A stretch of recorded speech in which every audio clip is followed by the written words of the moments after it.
So we can show Resolution 50/2024 on the screens.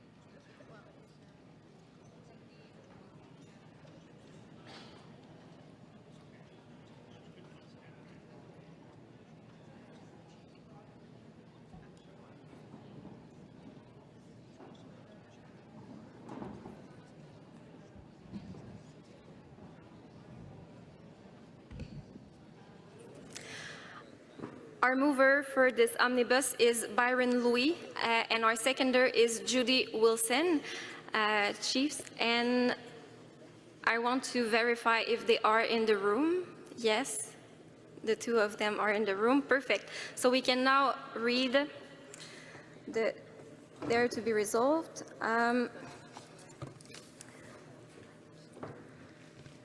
So for resolution number 50, je vais poursuivre en français. I will continue in French. Therefore, be it resolved that the First Nations in Assembly call on the Government of Canada to ensure the full, direct, transparent, and unfettered participation of First Nations in the finalization of the First Nations climate leadership process, including in the memorandum to Cabinet and Treasury Board submissions. Call on all relevant departments in the Government of Canada to commit to fully implementing and funding the recommendations identified in the First Nations Climate Leadership Agenda, including regional-specific recommendations ensuring stable, adequate, and long-term funding for First Nations rights, title, and treaty holders to implement their own climate priorities and strategies. Direct the Assembly of First Nations, where appropriate, to support First Nations regional leads and First Nations leadership in the design, development, and articulation of the First Nations Climate Leadership Agenda, building on regional priorities and the priority elements outlined in the AFN National Climate Strategy. 4. Direct the AFN to work with First Nations rights, title, and treaty holders to break down silos to ensure all relevant departments in the Government of Canada take a whole-of-government approach to implement the recommendations outlined in the First Nations Climate Leadership Agenda in federal climate policy. 5. Direct the AFN to provide an update to the First Nations in Assembly on the implementation progress on the First Nations Climate Leadership Agenda. So that was for Resolution 50. We will continue with the draft Resolution 51. Resolution 51/2024. Pour ces motifs, l'Assemblée, I'll just check if there are any changes in the whereas. So in the whereas at point F, there is a modification which specifies, in parallel, Parliament has been considering Bill C-226, an act respecting the development of a national strategy to assess, prevent, and address environmental racism and to advance environmental justice, in parentheses, Law 226, or Bill 226. This received royal accord the 20th of June 2024. Modification, revision for G. Environmental racism refers to the evaluation of environmental racism refers to the disproportionate citing of polluting industries and other environmental hazards in Indigenous, Black, and other racialized communities. Point 2, requests the Government of Canada and the Ministry of Environment, of Climate Change and Health to work with the First Nations, including with the Assembly of First Nations, regional organizations or other than the First Nations, as well as the rights holders and the signers of the treaties, in order to ensure full participation of First Nations in elaboration and implementation of the working towards the right to a clean environmental, including recognition of respecting sovereignty of the First Nations in matters of data, amongst others, principles of propriety, control and access of information of the First Nations. So, therefore, be it resolved. 1. Call on the Government of Canada, the First Nations and Assembly call on the Government of Canada to acknowledge the intersecting, cumulative and gender-based impacts of environmental racism on the First Nations, as well as its intersections with colonialism and the proposed implementation framework of a right to a healthy environment. So for point 2, we read the 2 and the A as if it was modified, and then we go to point B, protection of First Nations rights and self-determination of the First Nations, implementation of the United Nations Declaration on the Rights of Indigenous Peoples Act, and respect of reconciliation commitments, determination of particular resources destined to reinforcing capacities and leaderships of the First Nations in the entirety of the process. 3, requesting the government to work in partnership with the First Nations, including the AFN, regional organizations or others belonging to the First Nations, as well as rights holders and treaty signees, amongst others, those that experienced environmental racism directed by the First Nations in order to attack intersectoral impacts of environmental racism and injustices that First Nations are confronted by. 4.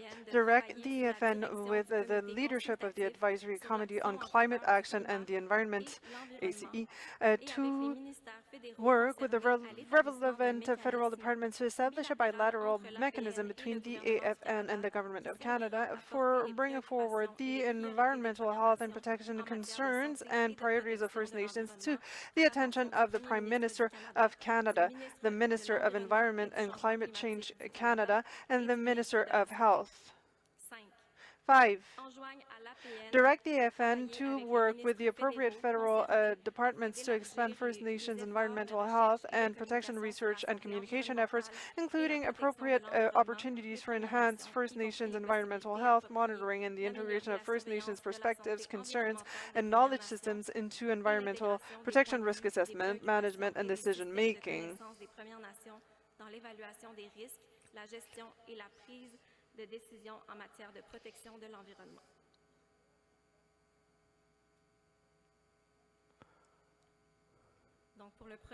So, for draft resolution, revised draft resolution number 52, to ensure the full and effective participation of First Nations throughout implementation of the NBSAP and Nature Accountability Bill, we have a modification of item C. So, the United Nations Convention bilateral set out to preserve the waters and the lands based on traditional laws. Up to 80% of the biodiversity left in the world is found on the lands and traditional territories of Indigenous peoples, although there are only 0.6% of the world population. It is more and more recognized at the national and international level that First Nations and Indigenous peoples have a frontline role in preservation of biodiversity. F, the 2018 resolution of the United Nations on protected and conserved areas, and Pathway to Canada Target 1, Conservation 2020 Initiative, and Resolution 41-2021, Marine Indigenous Protected and Conserved Areas, direct the AFN to engage with the Minister of Environment and Climate Change to support establishment, implementation, and recognition of Indigenous protected and conserved areas in terrestrial and marine environments. G. First Nations are responsible for ensuring that our traditional knowledge systems and practices are appropriately acknowledged, respected, considered, and incorporated in all related decision-making. And for the last two modifications, that would be E, the strategy and the action plan for biodiversity in Canada was elaborated at the same time as a law on responsibility regarding nature, and aimed at legislating that was filed in June 2024. So modification J, the roundtable was put together in order to ensure the implementation of the SPABC and the Canadian Nature Program. So therefore, be it resolved that to call on the Government of Canada to ensure the full involvement of First Nations, including the First Nations Nature Table, in the development and implementation of Canada's National Biodiversity Strategy and Action Plan and broader nature agenda. To call on the Government of Canada to ensure that the Nature Accountability Act provides for the full recognition and safeguarding of First Nations inherent and treaty rights, knowledge systems, and jurisdiction, as well as alignment with the UN Declaration of the Rights of Indigenous Peoples. 3, direct the Assembly of First Nations to continue advocacy on First Nations leadership in conservation, including in affirming that the conservation of land and water cannot be divided. 4, direct the Assembly of First Nations to elaborate a strategy for preservation on the part of First Nations and organize some gatherings nationwide regarding preservation. So a revised draft resolution number 54 for the full and effective participation of First Nations in the negotiations of an international legally binding plastics treaty. There is only one modification, one major modification. It is the J item. So the microplastics that are inferior to 5 millimeters, they can come from the decomposition of any plastic debris, but also come from micro fragments from a manufactured product, for example, exfoliants that are included in toothpaste and exfoliators. They end up in the water filtration systems they go through, and they end up in our water.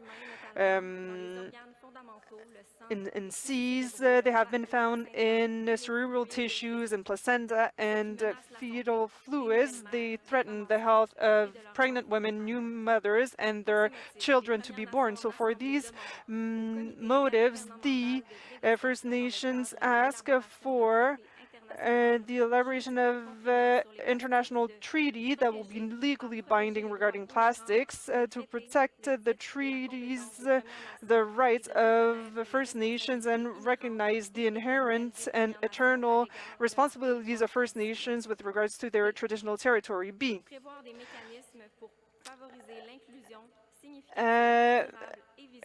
Include mechanisms to include the voices, Indigenous voices, effectively defend the interests, include mechanisms to promote the meaningful, sustained, and visible inclusion of Indigenous peoples and voices in all aspects of the Plastics Treaty, effectively advocate for the rights, interests, and contributions of all Indigenous peoples, acknowledge the distinct status of rights of First Nations and as distinct from local communities, vulnerable groups, and ethnic minorities in line with the minimum standards reaffirmed in the United Nations Declaration on the rights of Indigenous peoples, ensure the ethical and equitable engagement of Indigenous knowledge in the regulation of plastics and associated pollutants, and draw on insights and experiences gathered from Indigenous peoples' leadership in international fora.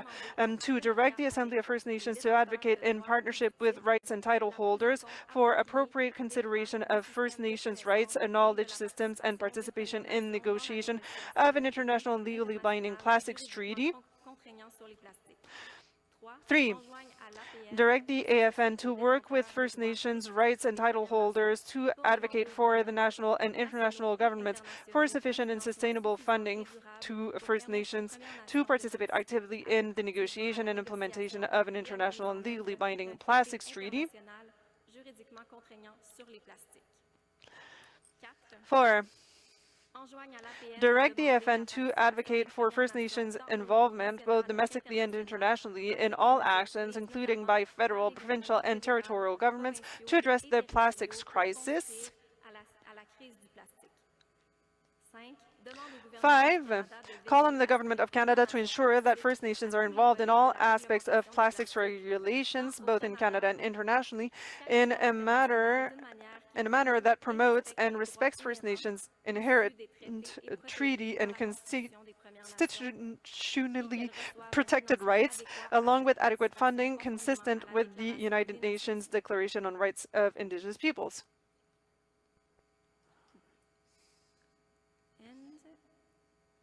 I will continue for the 3 last resolutions in English now. And I will take a sip of water as well.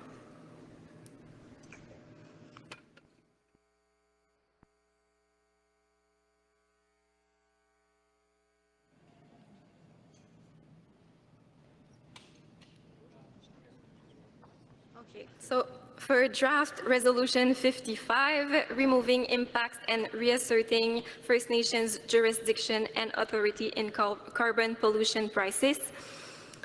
Therefore, be it resolved that the First Nations in Assembly reiterate the call for the First Nations in Assembly Resolution 09-2018 develop First Nation specific solutions for the Greenhouse Gas Pollution Pricing Act that the Greenhouse Gas Pollution Pricing Act must respect. 8. First Nations inherent right, treaties, title, and jurisdiction, and recognize First Nations inherent responsibilities to our traditional territories. B. The United Nations Declaration on the Rights of Indigenous People, including reference to the standard of free, prior, and informed consent. And C. First Nations' right to self-determination, including the creation of a First Nations carbon pricing regimes. 2. Call on Canada to demonstrate transparency by disclosing the allocation formulas underlying the allocation of proceeds to First Nations governments to ensure that First Nations are not being disproportionately impacted and are receiving the entirety of the fuel charge they are paying. 3. Direct the Assembly of First Nations to urge Canada to restructure the carbon pollution pricing system to ensure that First Nations can access rebates through means other than Canada Revenue Agency. 4. Call on Canada to tangibly respond to the outlined requests from First Nations to ensure that First Nations are fully exempt from paying the carbon charge on and off reserve. 5.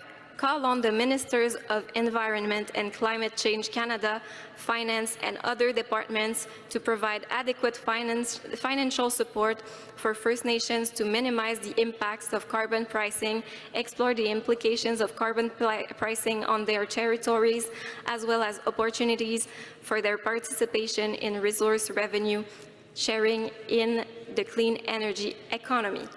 And there's 2 last resolutions there it be resolved to read. Draft resolution number 64, protection of the Bathurst caribou herd. Therefore, be it resolved that the First Nations in Assembly, 1, support the Yellowknives Dene First Nations in its effort to create its own Bathurst Caribou Conservation Plan. 2. Support the YKDFN to hold a meeting of the chiefs of the surrounding communities that use the winter road for caribou harvest to discuss A. The potential for a complete caribou hunting ban along the winter road, and B. Training programs for young hunters who wish to hunt along the winter road. 3. Call upon Canada to provide funding for the Dene chiefs to meet and discuss a potential hunting ban of caribou along the winter road. 4. Call upon Canada to assist the YKDFN and Dene Nation to create training programs to train new and young hunters in proper caribou hunting techniques. 5. Direct the AFN to assist the Dene Nation in seeking funding from the Government of Canada to create and implement the YKDFN Bathurst Caribou Conservation Plan. 6. Direct the AFN to further assist the Dene Nation in seeking funding to host a Caribou Summit in collaboration with the Indigenous peoples of the Northwest Territories and the Inuit from Nunavut who harvest from the Bathurst herd. And our last resolution, number 67-2024, support for Dene First Nations to address contamination from the Exxon Imperial Oil Limited Curl Mine site. Therefore, be it resolved that the First Nations in Assembly, 1. Support the Dene First Nation of the Northwest Territories in their pursuit in seeking accountability from the Government of Alberta and the oil and gas industry on the management, notification, and monitoring of tailings, ponds, spills, and leaks. 2. Support the Dene First Nations of the Northwest Territories in urging Crown Indigenous Relations and Northern Affairs Canada to expand the Northern Contaminants Program mandate to consider contaminants from domestic Canadian sources such as tar sands, abandoned mines, pulp and paper mills, and hydroelectric projects, which all contribute to cross-boundary pollution. 3. Direct the Assembly of First Nations to call upon all levels of government to meaningfully engage with First Nation governments as full partners on regulatory development and reform efforts for tailings management. Then I will take a sip of water before the 4 and 5.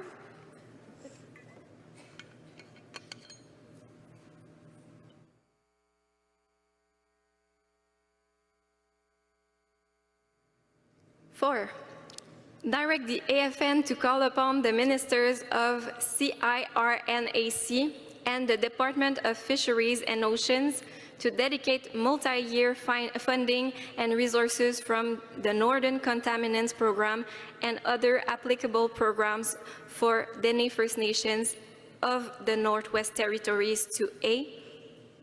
Develop Indigenous-led monitoring efforts that include an independent study by structural engineers to evaluate the integrity of respective tar sand tailings ponds, and B.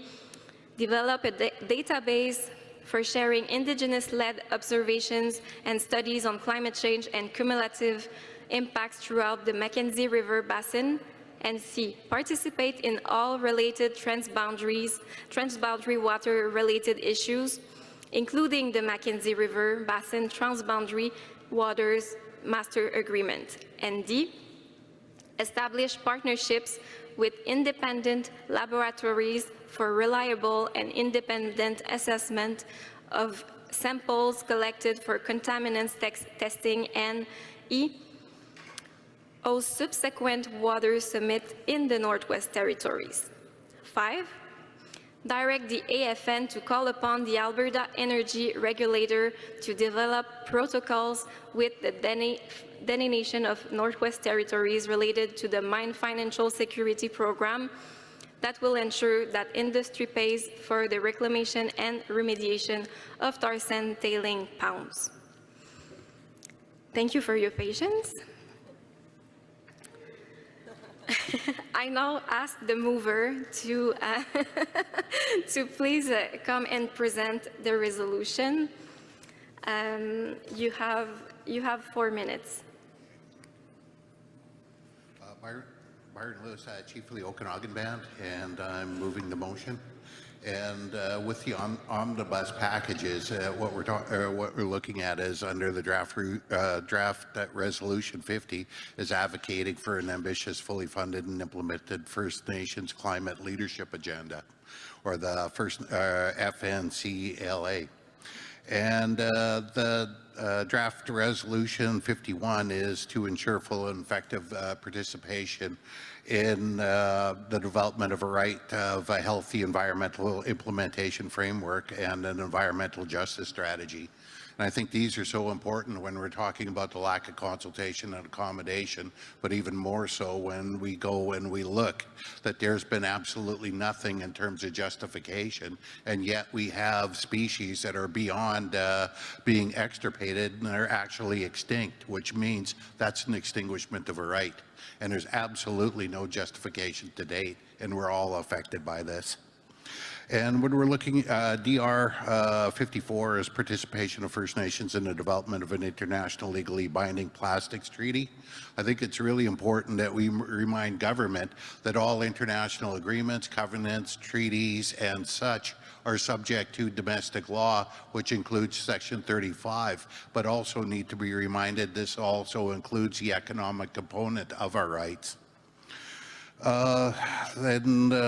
The other is removing impacts and reasserting First Nations jurisdiction and authority over carbon pricing. When you come into BC and other places, to the extent the logging has taken place or through fires through all of Canada, sometimes the only benefit is going to be through carbon credits and others. And government must realize that the first in line for any such credits is the First Nations, and it should be us, because there's the removal of all our resources and opportunities for that.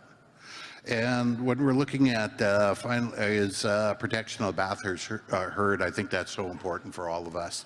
You know, when you look at Gas Bay caribou on the south side of the St. Lawrence River, the decline in Labrador, Quebec, all northern prairie provinces, Northwest Territories, and where I come from, we have 6 subpopulations that are now extirpated, which means the extinguishment of a right, and we have yet to have the provincial government justify the use of Section 92 to extinguish those rights.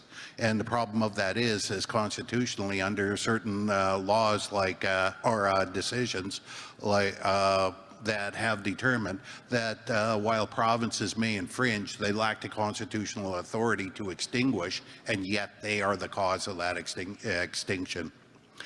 And finally, it's addressing Dene First Nations contamination from Exxon Imperial. I think you look at some of the damages going right across Canada. You look what happened in places like Grassy Narrows with methyl mercury. You look at what happens in Amchawan that has about, I think it's, you know, where petrochemicals surround their entire reserve. But that's not the only place. This is happening. These types of things are happening all over Canada, and yet there is no justification of infringement. And when I first got into politics, I was told by our elders that look after the animals and they in turn will look after you.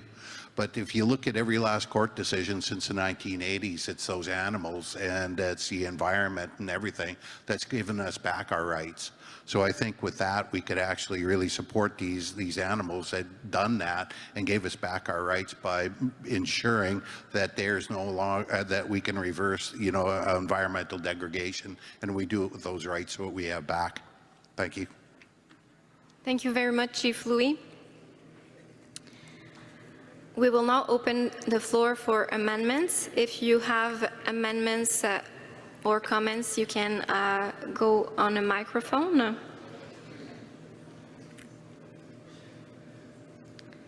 Microphone number 1. Can you please specify if it's a comment or an amendment? Bouchou, it is a comment.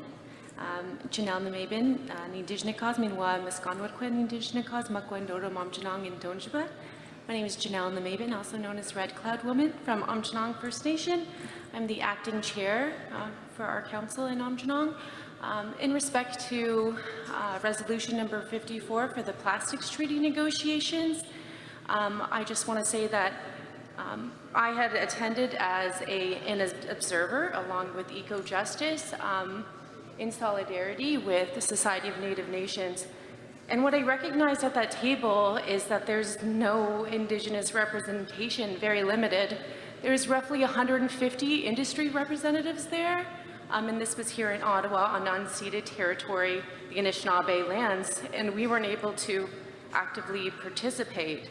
So I'm hopeful that the support from the other nations for this resolution will lead to further assertion of our rights to take it to an international level, because Canada's speaking on our behalf at these tables, and that's not okay. So I would really appreciate the support in that manner. Chimigwench.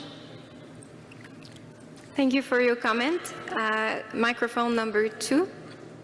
Can you please specify if it's a comment or an amendment? Hugh Breaker, proxy for Chief Kenneth Watts, Tshaat First Nation. Yes, I would like amendment, but I don't know how to word it. Between 2012 and 2016, the Minister of Indian Affairs, or whatever she was called at that time, came to our reserve, and I asked her what she was doing about climate change and First Nations. And she said at the time, we haven't turned our mind to that yet. And that was the last I heard.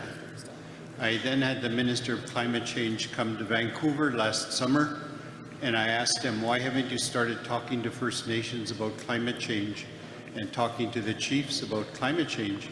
And he looked at me and he said, yeah, we have to start doing that more. And that was the last I heard of that as well. So I would like to see, I think it's probably motion number 50. I would like to see a section that requires the ministers to ISK and or whatever, whichever one, and Climate Change Canada to meet with the First Nations at least a couple of times a year. At the very least, I think it should be more, but try get that out of the ministers, and you can't. So I'm going to say at least twice a year to develop or to talk about the problems the First Nations are facing. Otherwise, we're going to leave it to the last minute. The oceans are rising already on the west coast of British Columbia, and it's just going to get worse and worse. And if we leave it till the last minute, I don't know what's going to happen then. So I think somebody's going to help me with the drafting here with the committee you have for that. Thank you for listening. Yes, thank you. We will help you with the wording, and we will come back to that later. We will close the speakers list now. So the 5 that are at the mic are the 5 last that will be able to speak on that omnibus. I will give mic number 1. Marcy, just to speak to the, first of all, my name is Johnny Cadella. I'm proxy vote for Sotela First Nation. Yeah, on that motion, I think the most important part is that there's an ice road that was built by the diamond mines, and instead of being like a private road, the government of Northwest Territories opened it to be a public road. Because the use of that public road, a lot of people from, not only from around the surrounding communities, but also in the provinces, they go hunting on that road and taking out a lot of animals. And in 1994, we had about over 400,000 caribou. Now we're down to 6. So we're seeking support so that ice road that's been used, that could be banned. So hopefully we can get that support. I hope. That's it. Thank you. I will now go to microphone number 2. I just want to say thanks to everybody who's here today, and I want to make note of the comments that were made this morning, that it's July 11th, so it's the anniversary of the 1990 Oka crisis. And I think that's a crisis in so many ways. I listened this morning to what amounted to a lot of empty rhetoric from the Conservative leader, Pierre Poilievre, and he's talking about ways that we could further exploit our own environment. I am Chief Ross Montour. I'm the proxy for Grand Chief Cody Daibo here, and that's as proxy I'm speaking. But I just want to say that I'm moved by the words that were spoken and the resolutions that were being brought forward in terms of the protection of environment. A little bit about myself. I first was elected to the Mohawk Council of Guatemala in 2018 and took on the role of Indigenous Rights and Research Portfolio Chief. And in that, it is heavily involved with duty to consult. And the duty to consult is now established in the courts. However, both well, I'm going to say from my perspective, in Quebec and in Canada, it is often enough and too often it's ignored and it's not taken seriously. When I first started on my council, the duty to consult I found was just a checkbox affair. It was just like, well, Chief, how many of your people fish for walleyes or this species or that species in this given area? 10 miles this way, 10 miles that way. And I said, no, that's the wrong way to look at this. And I brought into the discussion, which is in our language, as they called it, literally the words that come before all others. And it establishes the relationship of us as human beings, all the way to Sungwaidizo, the creator, and all of the elements of creation in between. And that nobody's talking about, say, the rights of the birds, the rights of the fish, the rights of the water. They exist. But that's all about our responsibility as Indigenous people, as Native people. I know we're struggling with language about Indigenous, but we're talking about First Nations people over Turtle Island, where the Creator put us. And our role is, and our responsibility, and I would say my biggest right is my responsibility to defend and protect the land. And you know why? Because we need to look forward to the future, the faces yet to come. And when I speak to that, to proponents, you know, they talk about, duty to consult, whatever, and I say, look, you listen to what I'm talking about in terms of the Handagarewedekwa, and then you take into account a traditional way of looking at how we make decisions. And in that way of making decisions, you have to take into account first the peace, and peace is not just about war, right? It's about a peace among all of our relations. And those relations are the land. They are the creatures that sustain us, that support us. We need to take those things into account. Then we need to consider the environment, okay? And that is, we are part of that environment. And that is our role as First Nations, is to look after the environment. You know, we speak as Mohawk people, we talk about the Gaswenta or the Kuro, okay, and that relationship about the ship and the canoe, but there's responsibility tied to that, okay, and those people need to take into account and respect our laws, let alone the laws of Canada. So when we talk about that, the last thing we have to consider before you make these decisions is the faces yet to come. And if you can't meet all of those, then we're in the area of FPIC. We're in the area of free, prior, informed consent. Now, in 2019, I addressed the Senate Standing Committee on the amendments to the Impact Assessment Law. And in there, when the Indigenous presenters went to speak, all of the Conservative senators marched out. And I want to remember that when I'm listening to Pierre Poilievre, because the questions that we got came from the Liberals, and they weren't even here today. And they said, are you people looking for a veto on projects? And we said, no, but you got to ask yourself, when is enough enough? And when is there any opportunity for a veto on projects? Thank you for your comment. Thank you so much. Nyawa. Nyawangoa. Before going with our three next speakers, we will read the amendment that was written on draft resolution 50. We added a sixth therefore be it resolved, call on the Ministers of Indigenous Services Canada and Environment and Climate Change Canada to meet with all impacted First Nations across Canada at least twice a year to discuss First Nations climate change issues and needs.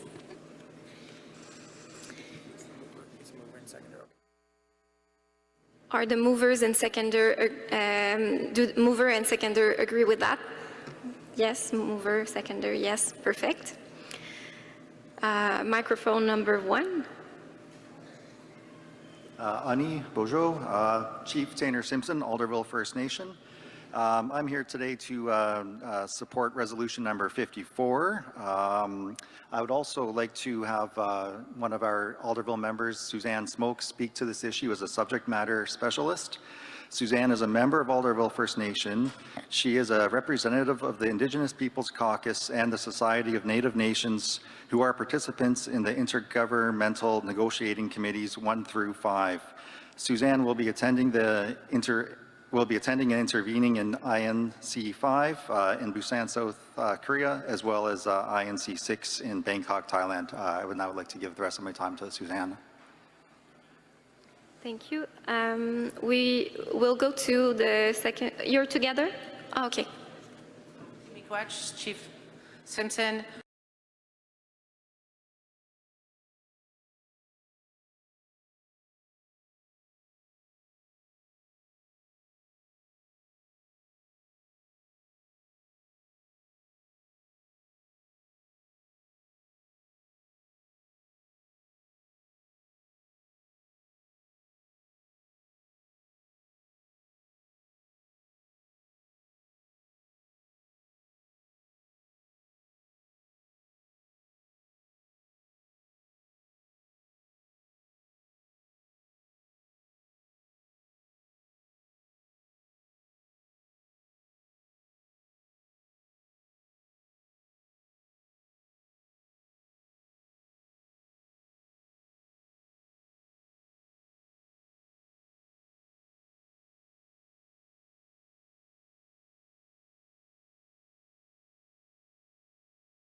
We are not at the table while Canada is signing an international legally binding treaty with 175 other plus countries.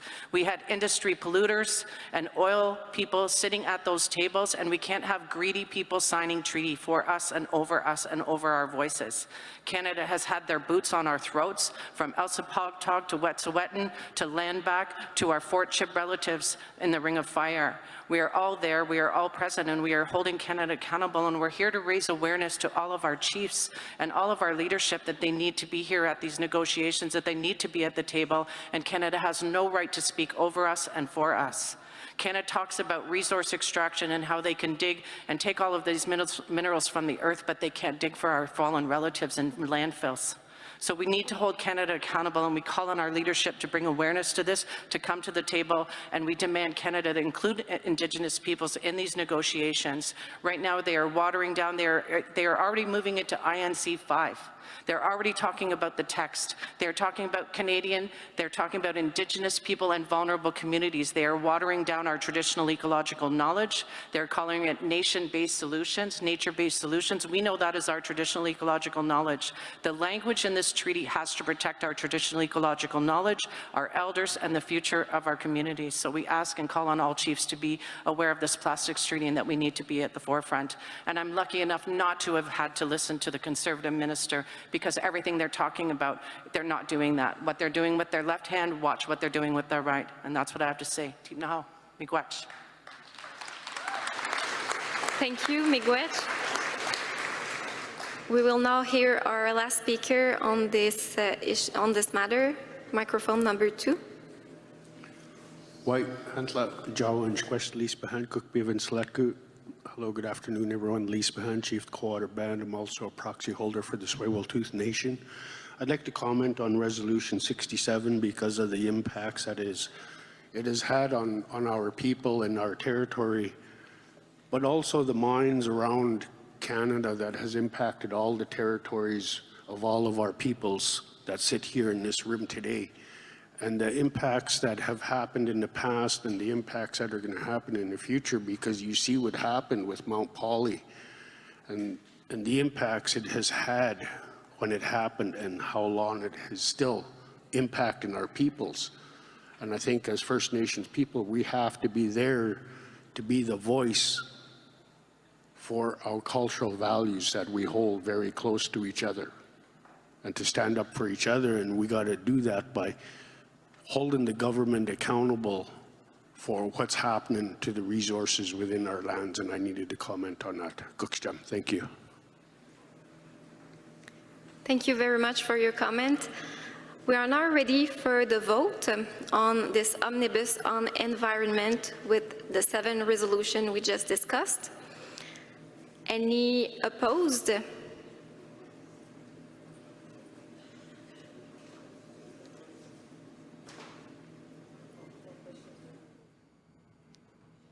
I don't see any opposition. Okay. And any abstentions? I don't see any. Therefore, this omnibus on environment is carried by consensus. Congratulations. I will now turn the floor to my colleagues. My colleague Cedric.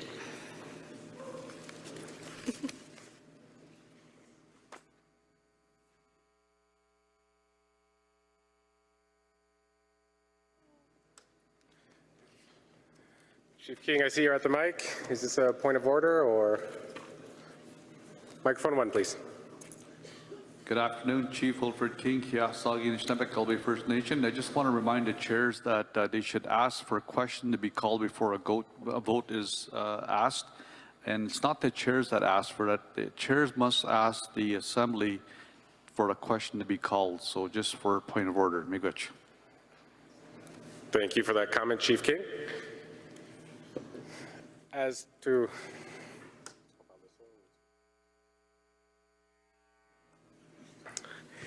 So we will be continuing on with our agenda. And I would ask for our drummers from the Eagle River Singers, if they can please come by. I see you guys. Just as a point of information also, National Chief mentioned that the draft agreement would be made available to chiefs for review. And this draft agreement will be sent out by email to all chiefs, as well as being made available on the AFN website by the end of the day. So you should have access to this, and I believe it's already been distributed in certain regional caucuses.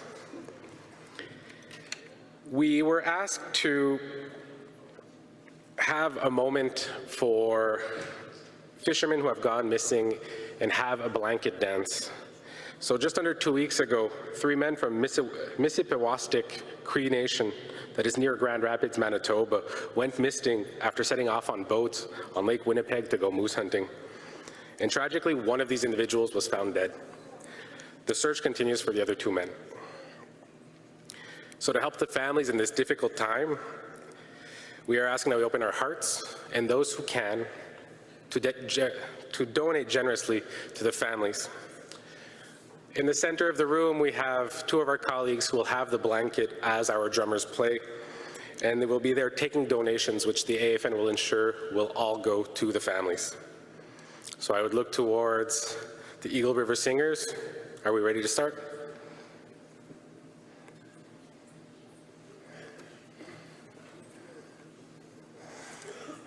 So you may go to the center of the room if you have donations.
Thank you, Eagle River Singers.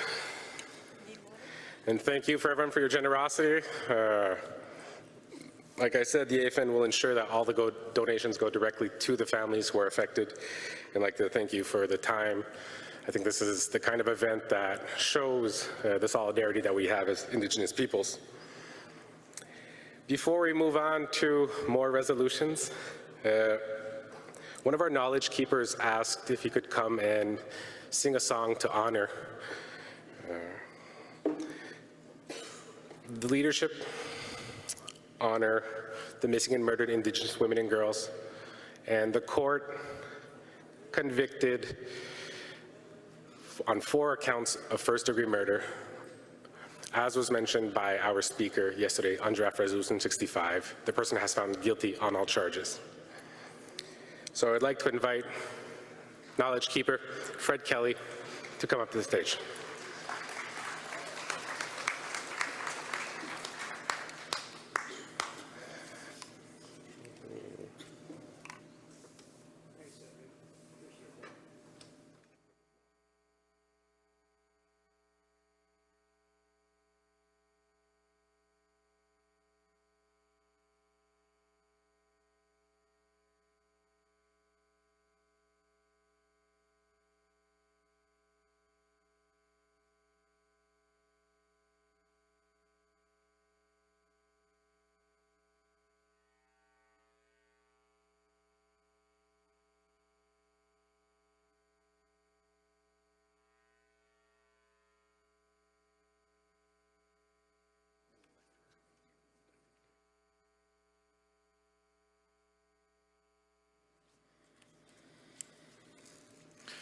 Vigos dine magan etok. Kishval se machon de jenikaz. Jom dotem nimeteo. Onegaming don't you va? After I just told you what I am and what I represent, I'm in Medeo in spirituality of the Anishinaabe peoples of Turtle Island. And yesterday, we had a moment of silence in honor of Alex Janvier, who passed on. And I asked for this moment to share with you, because each and every one of us in our communities, we've lost elders, knowledge keepers. We've lost people that, despite being exempt from conscription, went and fought foreign wars. And there are represented many of them with our honorable veterans here with us today. But I'm not singing them a song in the way of as though they had passed, but the fact that they had the courage to sign up and prevent any incursion on Turtle Island and our peoples. Many of you have also lost loved ones. Today, I just read a little while ago, and I saw a sign as a lady spoke earlier this morning, a sign that said, "Find those lost women in the landfills." And I just read today that Skivicki, who had been charged for murdering those 4 women, has been now found guilty. It's not for me to speak on behalf of those families, because they are in grief. My purpose is not to speak on behalf of anybody. The song I'm about to do is a song of consecration. And while that may sound a little contradictory, given the circumstances in which our people have left this world, I had a vision, I had a visit from the other side some time ago, and I was given a song that comes from the other side, from those people who have left. And that's what the song I'm going to render for you as best as I can. So it's a song of celebration, even at the time of solemn grieving. No human being since the beginning of time, especially on Turtle Island, has been able to withstand the tragedy of losing a loved one. So each and every one of us has grief, active grief, unresolved grief, and yet, from the other side, they want us to try and get through it. My son, who took his life, gave me a note when he left, and he said, I want you to get through it, meaning we will never get over it, but somehow we need the strength and the courage to get through it. And on the other side, when I do traditional funerals, I have to remember that's a transition. And that transition is to eternal happiness, where we came from before we entered here on this earth. Now we go back to the Creator. And I want you to know that part of that message that I received was, we are happy, we are free, we are at peace, and we are well. It's hard to celebrate that because we still have the emotions and the physicality of this temporal world.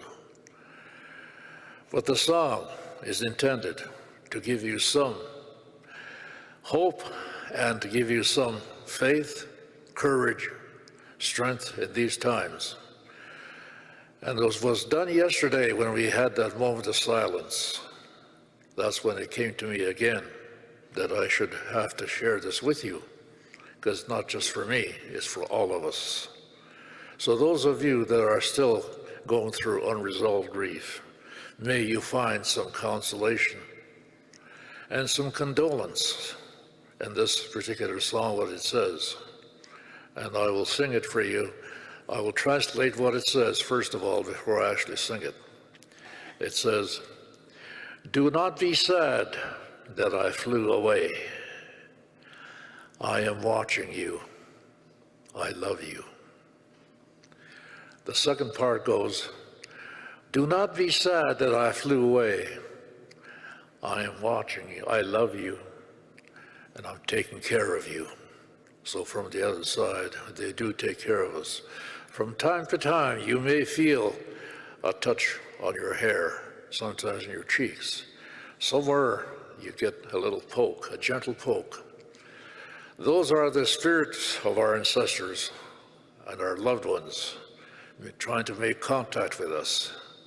But we are not in the perfect world of the Spirit, in the perfection of the Spirit's world yet. So it's hard for us to understand what it's like over there.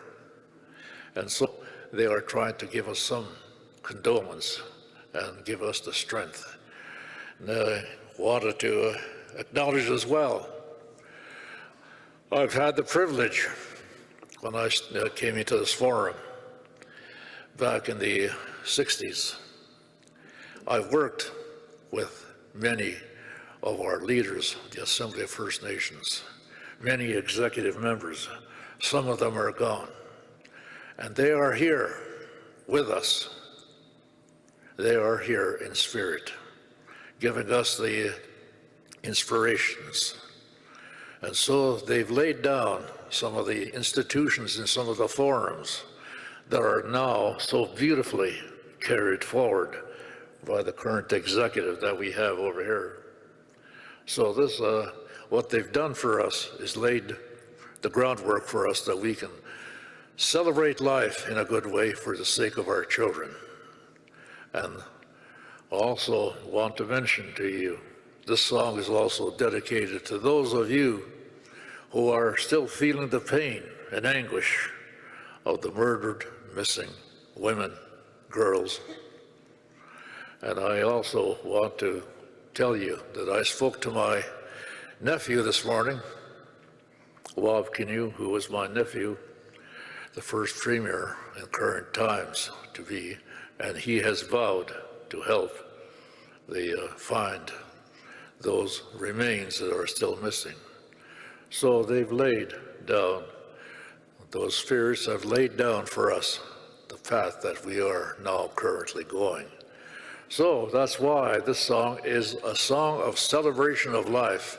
It's a consecration song to their memory, that we do not forget them and what they've done and what they've laid for us, that we must follow through in the best way that we possibly can for the sake of future generations and for your own condolence, consolation, and well-being.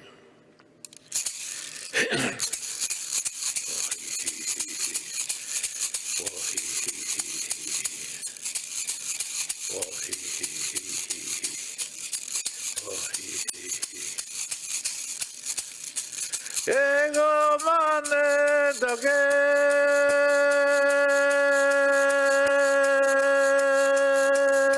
imachi ashia yenawa me kishawe dime ya we oh we ya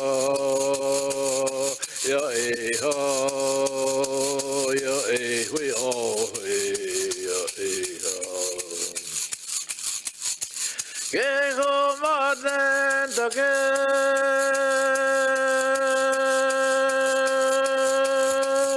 Imachi ashia Igenawa gomen Igenawe nimen Ya we oh we ya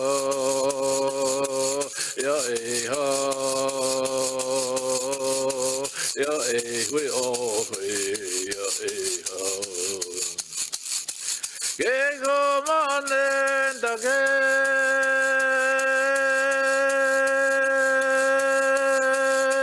Imachi ashia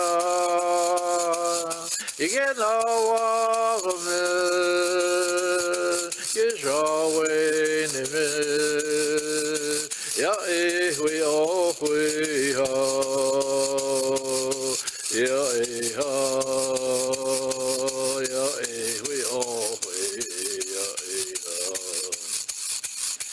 Gego manen dage Imachi ashia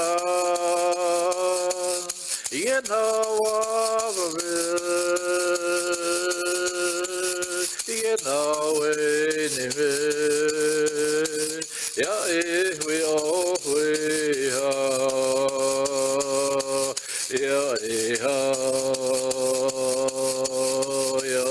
we all we Gego manen dage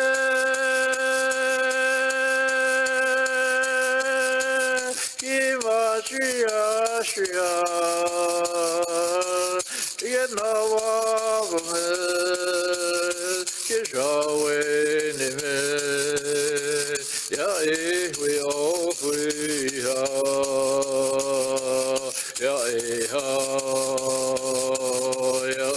we all we Gego manen dage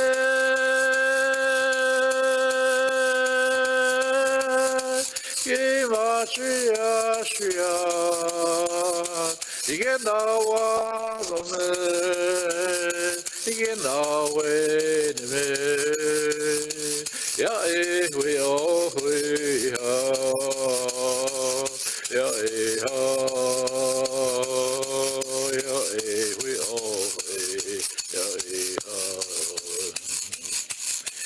Gego manen dage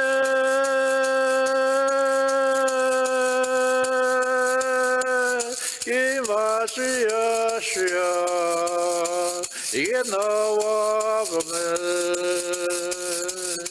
Kishawe nimen we all we ya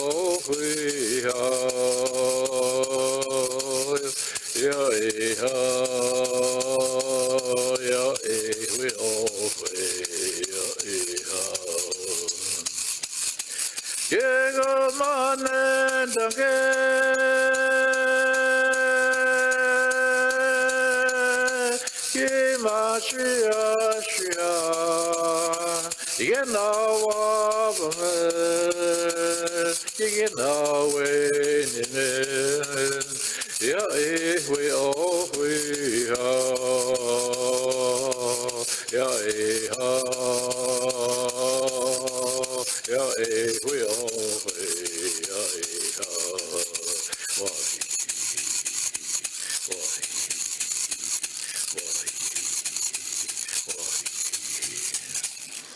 With that, I want to remind you that that is a message translated to, do not be sad that I flew away.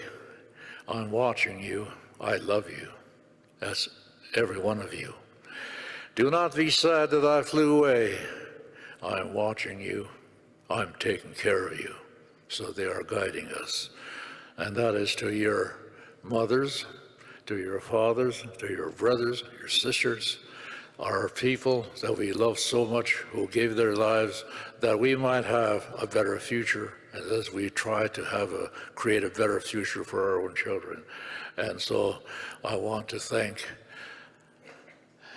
Alex Janvier for my brother. We share a family. I knew him very well.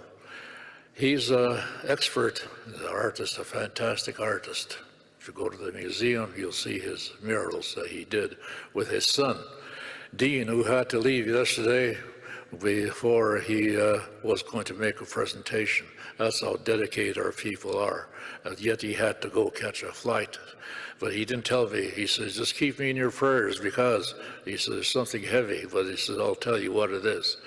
So he told me then, yesterday, that after he had left, he said, yes, my dad passed away 3 o'clock this morning.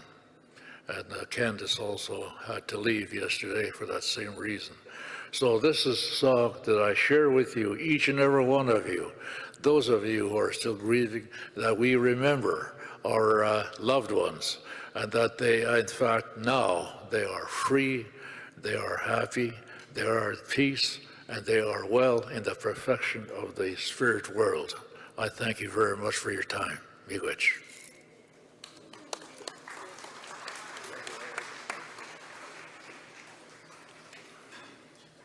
On behalf of the Assembly First Nation, I want to thank Elder Fred for this beautiful tribute, well said, and absolutely beautiful song. I'd also like to thank our co-chairs, Cedric, Weena, and Veronique, for providing the space today in a busy agenda to allow Fred to speak to us in such a wonderful way. Thank you very much, co-chairs, for that. Thank you.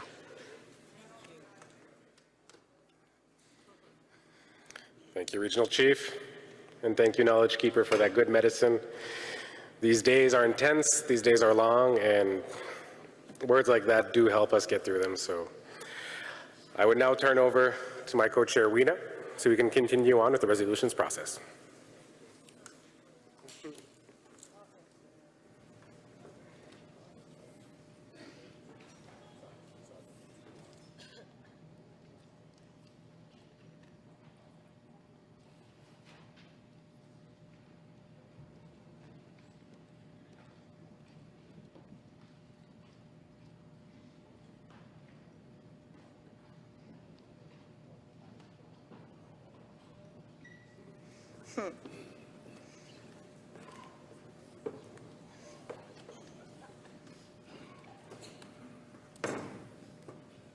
So is it the phone?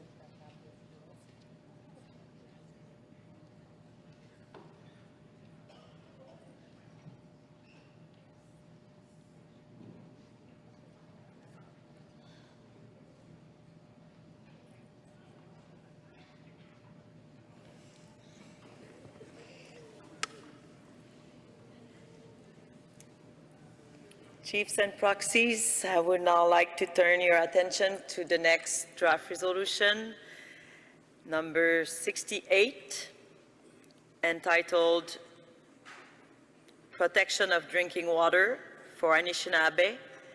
So it's a revised draft resolution. This revised draft resolution has been moved by Chief Copedas. Are you present? I don't see. Oh, yeah. So the mover is at microphone number 2. We will come back, the usual, we will come back to you. But for now, at this point, I would like to make sure that the seconder is present in the room. So proxy Kimberly Sue Det-Weller. Thank you, proxy. So both the mover and the seconder are present in the room.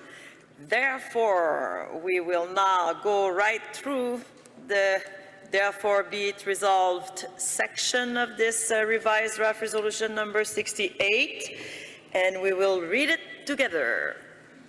Therefore be it resolved that the First Nations in Assembly, 1, support the Ojibways of Onigaming in their call for moratorium on all exploration and mining activities, including clear cutting for aggregate in their traditional territories until their state of emergency is lifted and they can engage in good faith.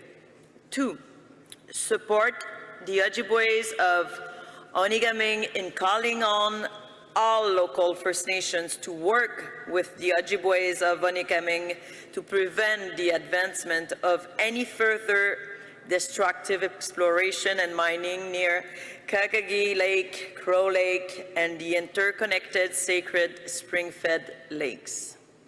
3, direct the AFN to advocate to the Canada and the Ontario for the full protection and conservation of the sacred interconnected lakes in the traditional territories of the Ojibways of Onigaming in order to protect the families, children, and all future generations of the Ojibways of Onigaming. 4, direct the National Chief to write to the Prime Minister and the Premier of Ontario to explore protection and conservation measures to protect Kakagi Lake, Crow Lake, and the interconnected sacred spring-fed lakes for future generations of the Ojibways of Onigaming. 5, last one, call on all First Nations to fully consider the environmental and health impacts of economic development, including in the transportation and disposal of nuclear waste on other First Nations in their decision-making processes and to engage with these impacted First Nations. This revised draft resolution number 68 has been moved, seconded, read, and entered into the record, and I'm going now to open the discussion period. And first thing first, I will look at the mover and invite him to speak to that matter and introduce this draft resolution. Chief Copedas, you have up to 4 minutes. Microphone number 2, please. Miigwech. Buju. Mishkwea Nindigenous, Makwanan Nodam, Nishnabé and Dow. It's an honor to be here, and I was really honored to hear Elder Fred Kelly sing the song for us for our healing. We also have a very large delegation of, from the Ojibways of Onigaming. Can I get a round of applause for Onigaming here? They're all standing at the back here. And we have many of our young people and families back home in Treaty 3 and Onigaming that are watching, so hello to them, Buju. We're here today to ask for help from the chiefs across the country. We've been under a state of emergency since 2014. There were multiple suicides that year, which triggered the original state of emergency. You know, the reality is that we faced so many suicides and young deaths that we should have been under a state of emergency, likely even earlier than that. There have been many suicides. There have been many overdoses, including recently, and many, many deaths, all too young. that I think many of us here have been experiencing, especially as the poison toxic drug crisis continues to get worse and worse across this country, especially in our nations. Sadly, we get calls on a daily basis from children threatening their own lives. As we try to save the lives of our young people, we find ourselves begging for help. We find ourselves begging to save the waters that we make home. We make home on a lake called Kakagi Lake or Crow Lake, and it's a series of interconnected sacred lakes that, again, we have sustained ourselves for thousands and thousands of years, since time immemorial. We're begging to save our traditional ways of life. We don't want to be assimilated Canadians. The people back home have made clear they want to be Anishinaabe, proud, strong Anishinaabe in our traditional ways of life, and we want to maintain that.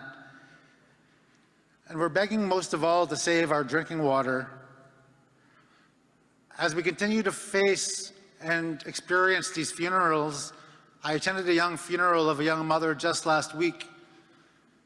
We find that Canada and industry are racing ahead at an incredible rate for mining, for aggregate, for clear cutting, and recently for the burial of nuclear waste.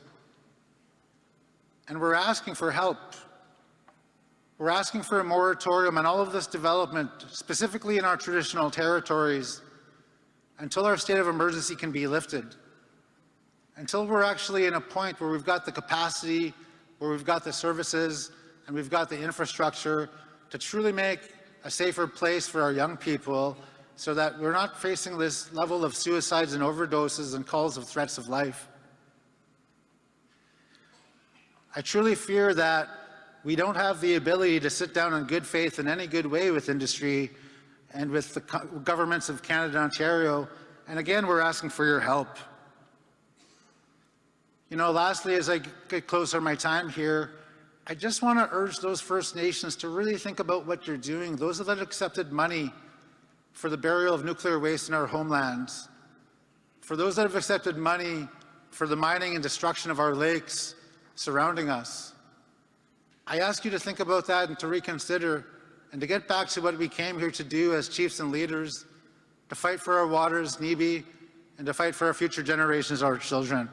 And I just want to thank all of the chiefs, but mostly I want to thank the support for our families back home that have traveled all this way.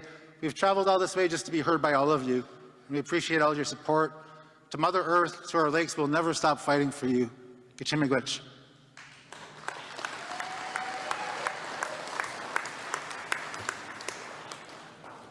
Miigwech, Chief. Seconder, if you would like to wish to this matter, if you wish to discuss this matter, you have the possibility to do so.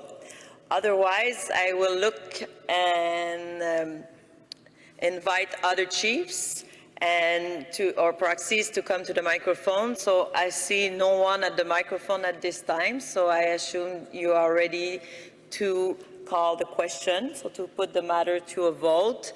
And for that, I will now ask first question. Thank you so much. Great teamwork here. So, any opposition in the room?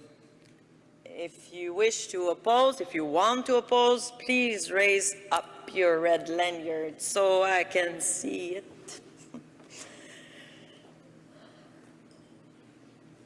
I see no opposition in the room. Any abstention in the room? Any abstentions in the room? I'm looking at you to make sure that my eyes are still open. And I don't see any abstentions in the room.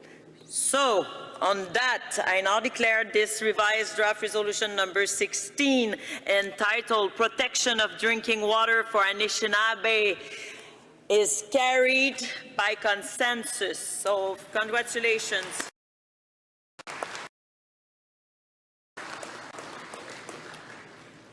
Thank you very much. And now we will now continue with the next item on the agenda. And since I'm alone on the stage, I guess my co-chair wish to, they delegated me for the next one, or I don't know, but I'm always ready and happy. So for that, we will now go to the Omnibus package, package number 5, rights.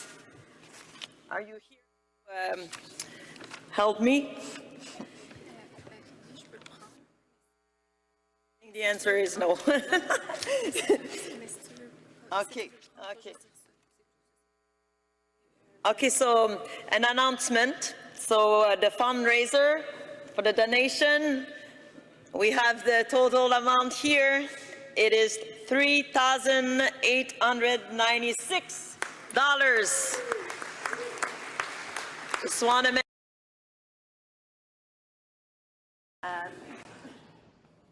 Congratulations and thank you everyone.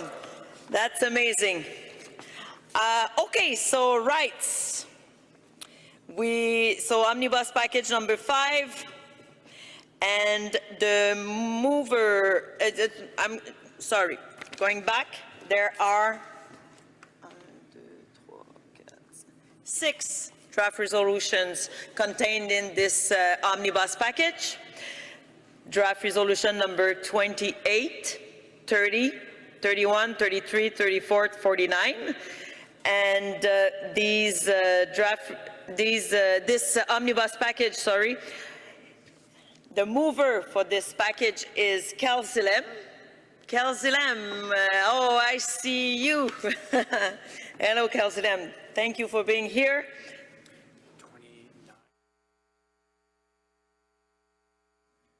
I'm sorry, I just been advised or noticed that there's a mistake on my sheet, so it's not 28, it's 29. Seconder, so the seconder for this omnibus package on rights is Chief Baron Louis. So Chief, I see you. Both chiefs are at the microphone number 2. On that, Kelsilem, just a very, very, very kind message, but if you want, you can sit down the time I read, and I will come back to you. It's just for you to decide. Microphone number 2. Oh, just a quick question. There were some amendments that came in for, I think, DR 29, and I just wanted to confirm. I think we submitted it to the Resolutions Committee, so there were some amendments on this one. Okay, so while we're figuring this out, thank you. Thank you so much. I am going to read them all. So the 6 draft resolutions, we're going to read them all right now. So that's why I offered you to take a break while I'm reading. So on that, draft resolution number 29. I am going to read in French. Maybe I can do both, like Véronique did earlier. So, projet de résolution numéro 29, intitulé Omnibus package number 29, to progress the indigenous rights on durable, or rather on long-term financing, aligning itself with the Declaration of the United Nations on Indigenous peoples. That's what I'm going to do. So, Encore, maybe just go back. It's me that I changed the way, but thank you for adapting to the situation. So, we're at draft resolution number 29, and I just mentioned the title, and now I'm going to read the therefore be it resolved sections, and I am going to do that for each draft resolutions contained in this omnibus package on rights. So, nous sommes maintenant à la portion de la décision du projet de résolution numéro 29. We are now at the resolution number 29, and we are now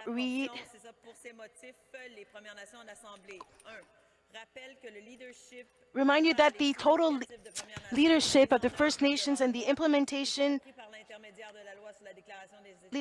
rights, including through the United Nations Declarations on the Rights of Indigenous Peoples Act, requires sufficient, predictable, and sustainable funding as an absolute and unreserved requirement for the success of the implementation of the UNDA.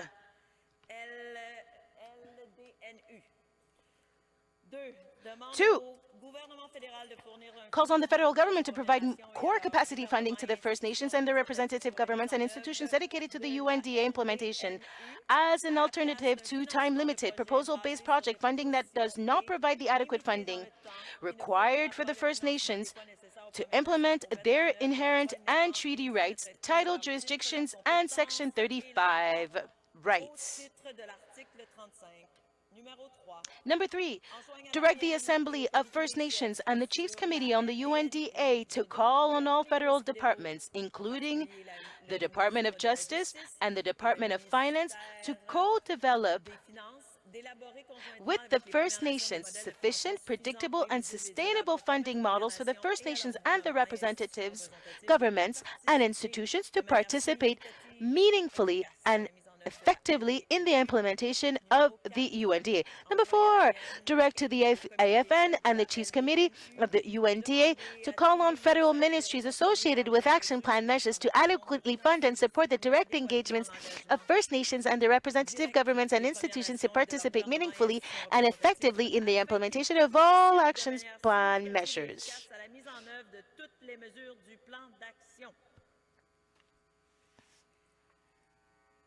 I will alternate between French and English. Draft resolution number 30, entitled Advancing First Nations Self-Determination by Reforming Indian Avancer, faire progresser l'autodétermination des Premières Nations en réformant l'inscription sur les lois des Indiens. Qu'il soit résolu que direct the AFN to meaningfully engage with Canada on the co-development of a suite of I'm sorry, my phone is ringing. So direct the AFN to meaningfully engage with Canada on the co-development of a suite of registration and band membership reforms and support Canada's direct engagement and consultation with First Nations rights holders on these reforms. 2. Direct the AFN to develop a broad engagement strategy with Canada to engage and support First Nations to co-develop opt-in alternatives to Indian Act registration and citizenship. 3. Direct the AFN to advocate for legislative, regulatory and policy reforms and co-develop these options with Canada so that elements of the Indian Act surrounding enfranchisement, deregistration, and second-generation cutoff will A. Create opt-in alternatives to the Indian Act's registration system with a framework developed and controlled by First Nations supporting their right to self-determination and recognition of Indigenous identity. And B. Ensure that any person registered by a First Nation is automatically eligible for recognition under the federal Indian registration system, thus affirming First Nations' autonomy in fully determining their citizens without any separate system for receiving Indian registration. 4. Direct the AFN to call on Canada to support these legislative changes to be implemented before October 2025. 5. Direct the AFN to bring back co-developed legislative, regulatory and policy changes for consideration and endorsement by the First Nations in Assembly. Next. Projet de résolution numéro 31, intitulé 35, modification amendments to the First Nations Election Act to allow electronic voting. 1. call on Canada to work with First Nations on adding a regulation under Section 41 to the First Nations Elections Act allowing for participating First Nations to use electronic and remote voting in First Nations elections when they choose. 2. Once engagement with First Nations has occurred, urge the Governor in Council to make a regulation under Section 41F small 4 of the First Nations Election Act with respect to electronic and remote voting, allowing First Nations under the Act opt-in to electronic and remote voting in their elections. Numéro 33. Un appel à la couronne qu'il soit résolu. Numéro 1. Demander au Canada de fournir les ressources adéquates à l'Assemblée des Premières Nations pour qu'elle puisse travailler en collaboration avec les détenteurs de droits des Premières Nations en vue d'élaborer des documents pour promouvoir la participation directe des Premières Nations au processus de relations couronne autochtone et Affaires du Nord-Canada visant à mettre à jour les lignes directrices à l'intention des fonctionnaires fédéraux pour respecter l'obligation de consulter de mars 2011 en s'appuyant sur la Déclaration des Nations unies et le consentement libre, préalable et éclairé.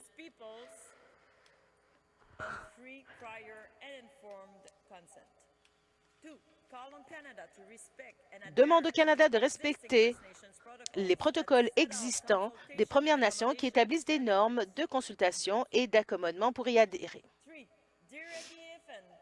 Diriger l'APN. Enjoigne à l'Assemblée des Premières Nations l'APN d'inviter le RCA-ANC à réaffirmer son engagement envers les principes énoncés dans la Déclaration des Nations unies sur les droits des peuples autochtones en investissant et fournissant un financement équitable destiné aux Premières Nations pour qu'elles élaborent leurs propres lignes directrices en matière de consultation d'accommodement. 4. Enjoigne à l'APN de demander à la RCA-ANC de fournir un soutien en matière de capacité et un financement adéquat aux détenteurs de droits des Premières Nations souhaitant mener des discussions et apporter des modifications aux lignes directrices de l'intention des fonctionnaires fédéraux pour respecter l'obligation de consulter mars 2011 de RCA-ANC. Numéro 34. Premières Nations. Pour ces motifs, les Premières Nations en Assemblée, numéro 1, demande au Canada de collaborer avec les Premières Nations à l'élaboration d'un nouveau cadre financier facultatif semblable au programme fédéral de péréquation et conforme aux principes de réconciliation qui respecterait les droits inhérents issus des traités des Premières Nations et qui serait aligné sur la Déclaration des Nations unies sur les droits des peuples autochtones. A call on Canada to work with the First Nations to co-develop a new fiscal framework similar to the federal equalization. Direct the Assembly, the AFN, to seek resources to undertake engagement with First Nations to establish a comprehensive First Nations position that address regional perspectives on federal transfer payments and inform its position to implement Resolution 95-2018. Inherent to treaty-based funding agreements for future endorsement by First Nations in Assembly. 3. To direct. So it's not 1, it's 3 in French. Enjoigne à l'APN de demander une augmentation. Call on the Canada to work with First. Hold the AP.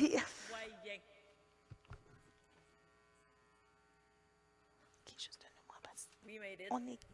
We read all 6 draft resolutions contained in this Nous avons lu package number 5 on rights, and this is the time that I will now invite Mover Kelzilem to come back to the microphone and address the Assembly to introduce this omnibus package on rights, and you have up to 4 minutes.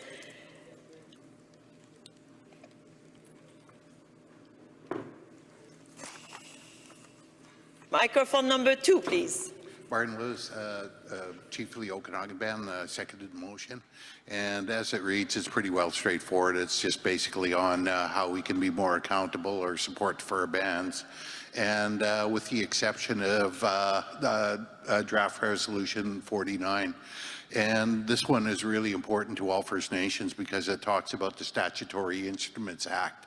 And the Statutory Instruments Act is a tool of government that they use to measure risk, and that's whether to implement or not implement the statutory instrument.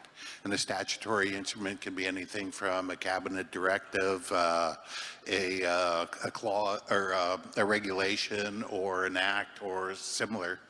And what it calls for in the Statutory Instruments Act is there's a requirement of government to do a regulatory impact analysis to determine if there's a cost or a benefit that will be that could be had when it's when the clause is being implemented, or that statutory instrument.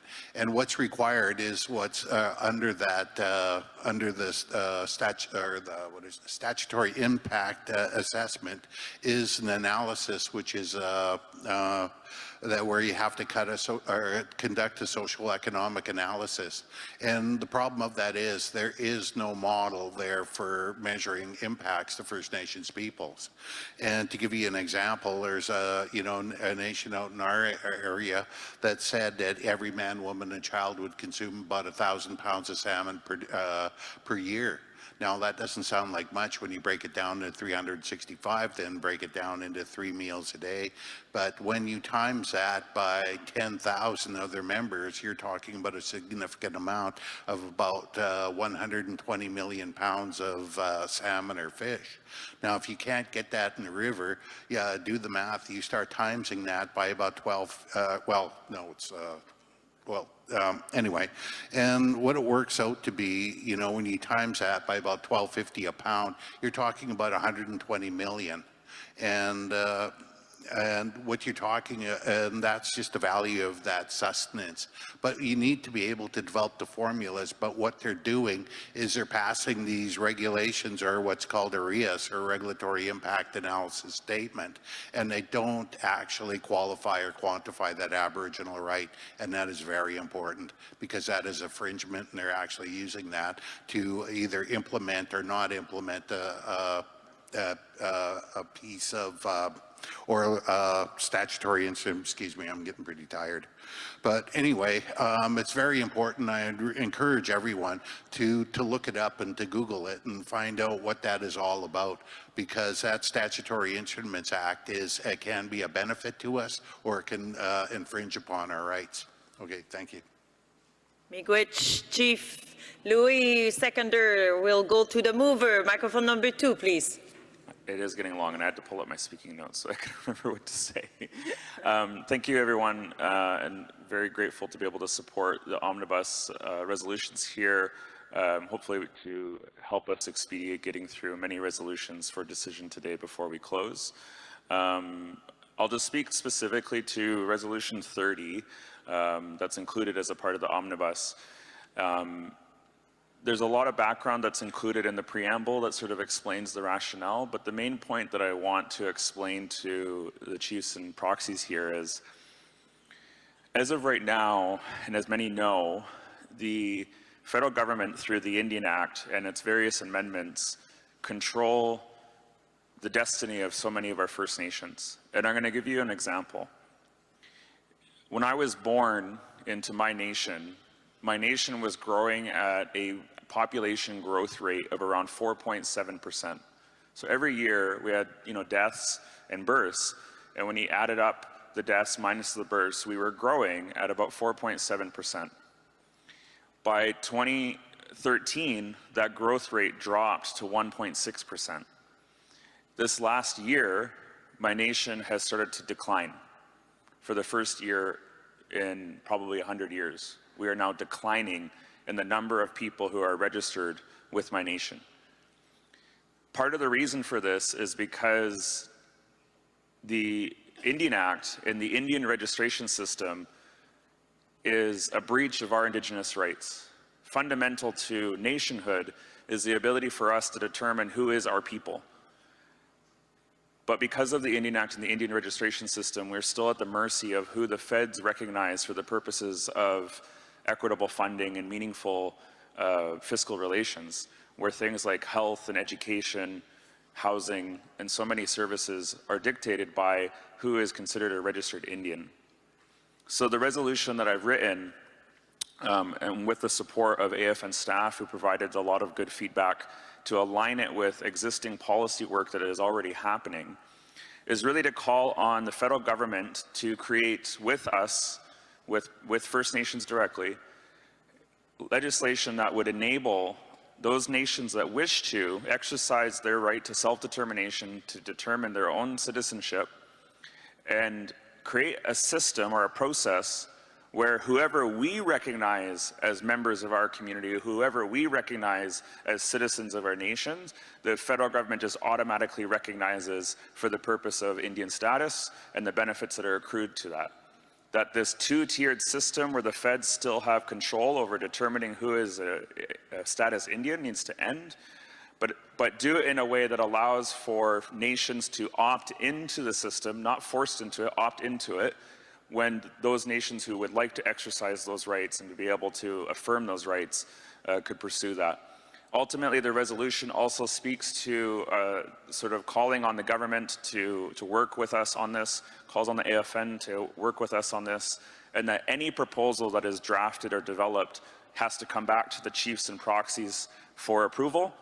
But the main concern and the urgency that I would state on this, as I realize I'm getting down to my last 20 seconds, is we do have the looming federal election. And I am concerned that if we get a change in government, we are less likely to get support for these types of changes. There is commitment already from the federal government through the UNDRIP action plan, where they've already committed to exploring this type of opt-in system, but they want direction from chiefs and proxies, and that's what we hope to accomplish with that resolution. Miigwech, and thank you very much to the mover and the seconder. Very good presentation of this omnibus package number 5 on rights. And at this moment, I take a picture of the microphones here in the assembly, and I close the speakers list. We'll go to microphone number 1, and then the speakers list will be closed. Microphone number 1, please. Thank you. Once again, my name is Sheldon Sunshine. I'm Chief of Sturgeon Lake Cree Nation, Treaty 8 Territory in Alberta. I'm going to share my time with Headman Pauline Hunter, Saddle Lake Cree Nation. I just want to make my point brief. I'm still a little fired up from yesterday. When I hear all of these resolutions and we start getting to omnibus resolutions, it starts becoming problematic for me and my nation. When we see that co-legislation and policy changes and all that type of stuff, I have issue with some of that process. When we take a look at that Bill 61, the water legislation, when I presented in front of the INAN committee, it was mentioned that we had consultation through AFN and other bodies, and I questioned what were the other bodies because it wasn't my nation. So those are just some of the things I want to point out. When we get to these type of things and start talking co-legislation, I just don't feel that we have a voice. Alberta doesn't have a reputation at this table, and we need to develop that process. And I'll leave it there. Thank you. Thank you, Chief Sunshine. My name is Pauline Hunter. I'm a direct descendant of Omnibus's Little Hunter. My grandfather, who was signatory to our Treaty Number 6. I'm also head woman for Saddle Lake Cree Nation. And I stand in the spirit of treaty protection today. And I speak for the future of our children and our families. In doing so, I'm also here today to give formal notice to AFN that Saddle Lake Cree Nation is officially withdrawing from AFN. And we want this to be on record. And it must be noted that our withdrawing and silence in all current and future matters does not constitute or mean consent. In fact, it means the opposite. This means that AFN does not have our consent to speak on our behalf, nor does AFN have our consent to take any funding or negotiate for any funding on our behalf. And this needs to be clear. So now let me tell you why. AFN's work to date, along with all the resolutions going forward in the past few days, just reconfirms what we thought. The AFN is mirroring the federal government's agenda, policies, and guidelines, and we want no part of this.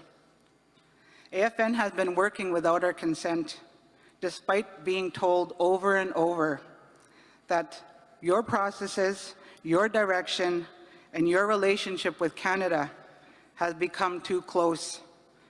It's like you are now one and the same. Basically, you are setting yourselves up to be the next Indian agents. We see that. We also see that AFN is needed more so now by Canada than by us as rights holders. And AFN needs to know that there are existing treaty nations like ours within Treaty Number 6 that are fed up with AFN's actions. In fact, many of us are contemplating legal action against the AFN and Canada on behalf of our people. I have a BCR here, which is a legal document, and it speaks to the MOUs on both the joint and fiscal priorities and the permanent bilateral mechanisms. We have not given AFN consent to proceed with any of these. And to all the leaderships who have existing relationships and rights under treaty, please see that AFN and Canada, under co-development, are not closing the gap. They are pushing us all into it. Let us all be reminded that AFN was built on the work of treaty warriors. Thank you very much. For the last couple of years. The time is up, so thank you very AFN much. is not Please close the microphone number 1, please.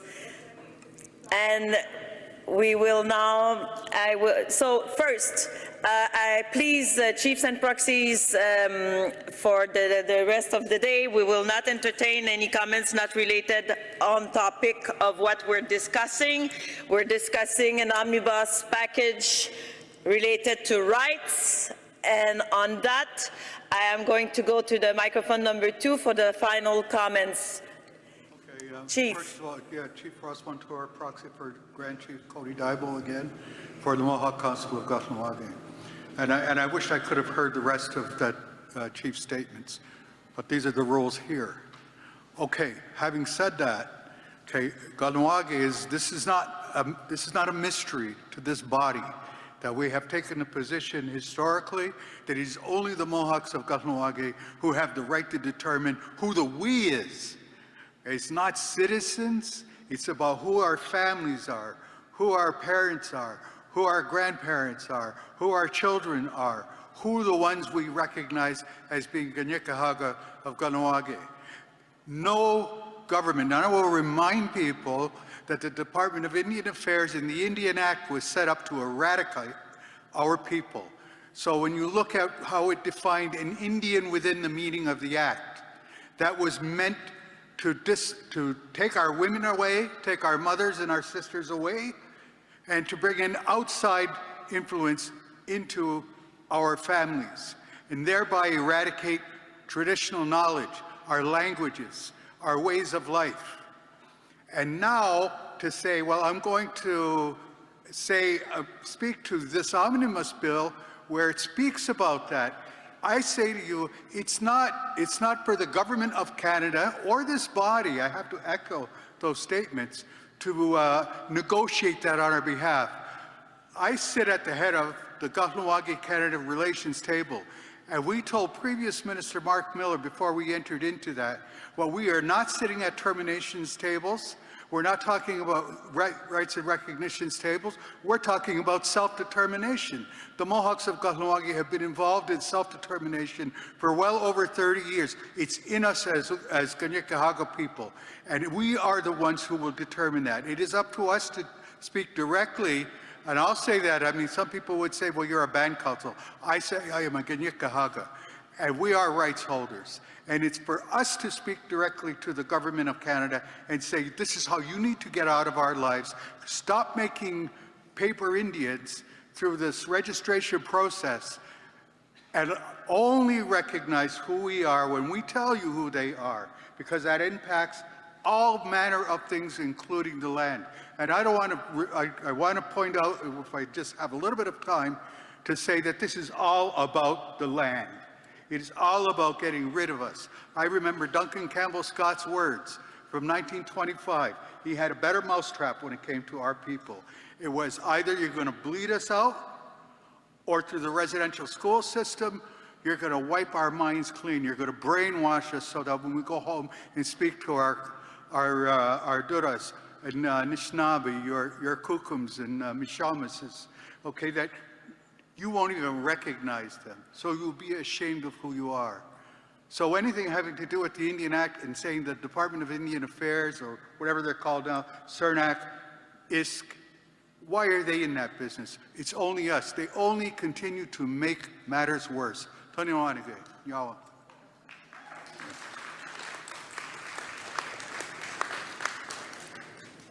Miigwech, Chief.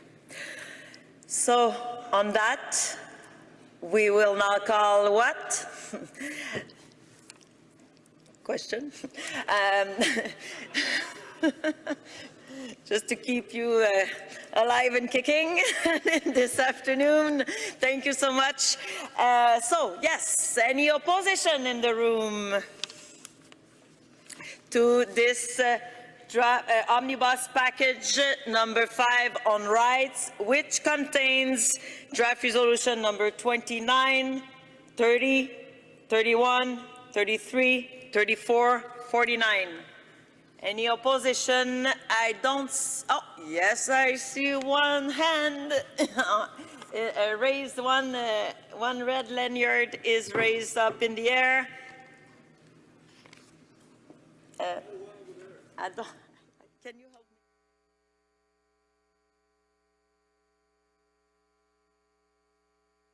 me? One there, so the count is 3. In the middle here, I don't see no opposition. Okay, so 3 oppositions in the room. Any abstention in the room? 1 abstention in the back.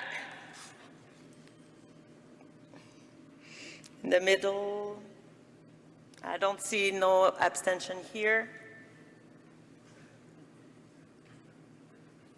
One abstention?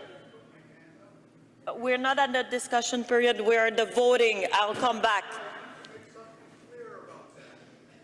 I will come back, Chief.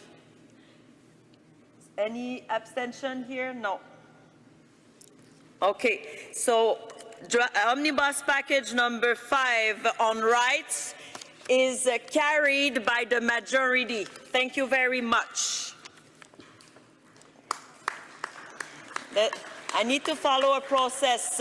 So chiefs and proxies, as you all know, we need to follow the process in the rules of procedure that you adopted the first day. That's what I just did. But on that, I'm going to recognize Chief at microphone number 2, please. Yes, no, I think it was very important. It was very difficult for me to say oppose or abstain, because if I abstain, in some way it reflects saying maybe go ahead with it.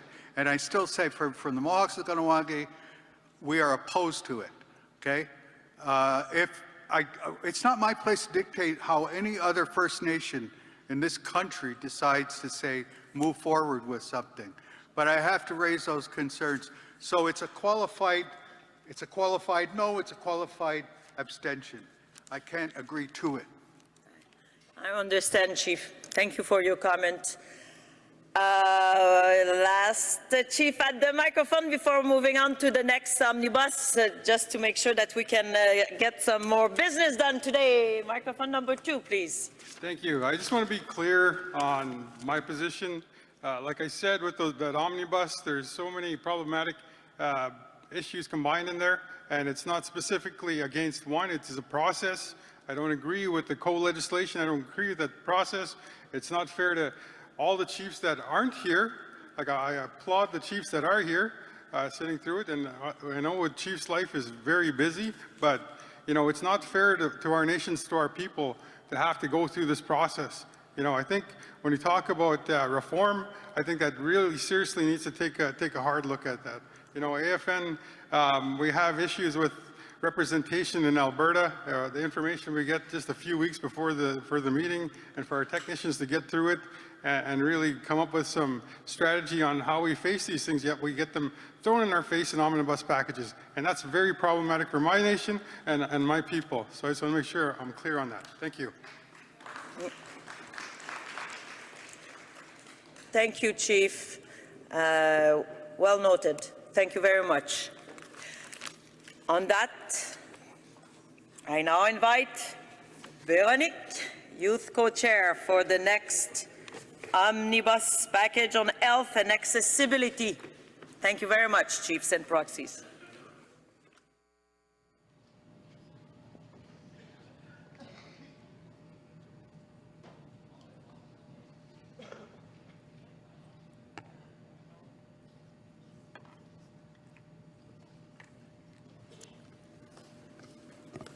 Okay, so we're about 35 minutes from the end of the official end of the assembly as planned on the agenda, and we have many more omnibus to come. So we're on omnibus number, I don't know the number, but on health and accessibility. I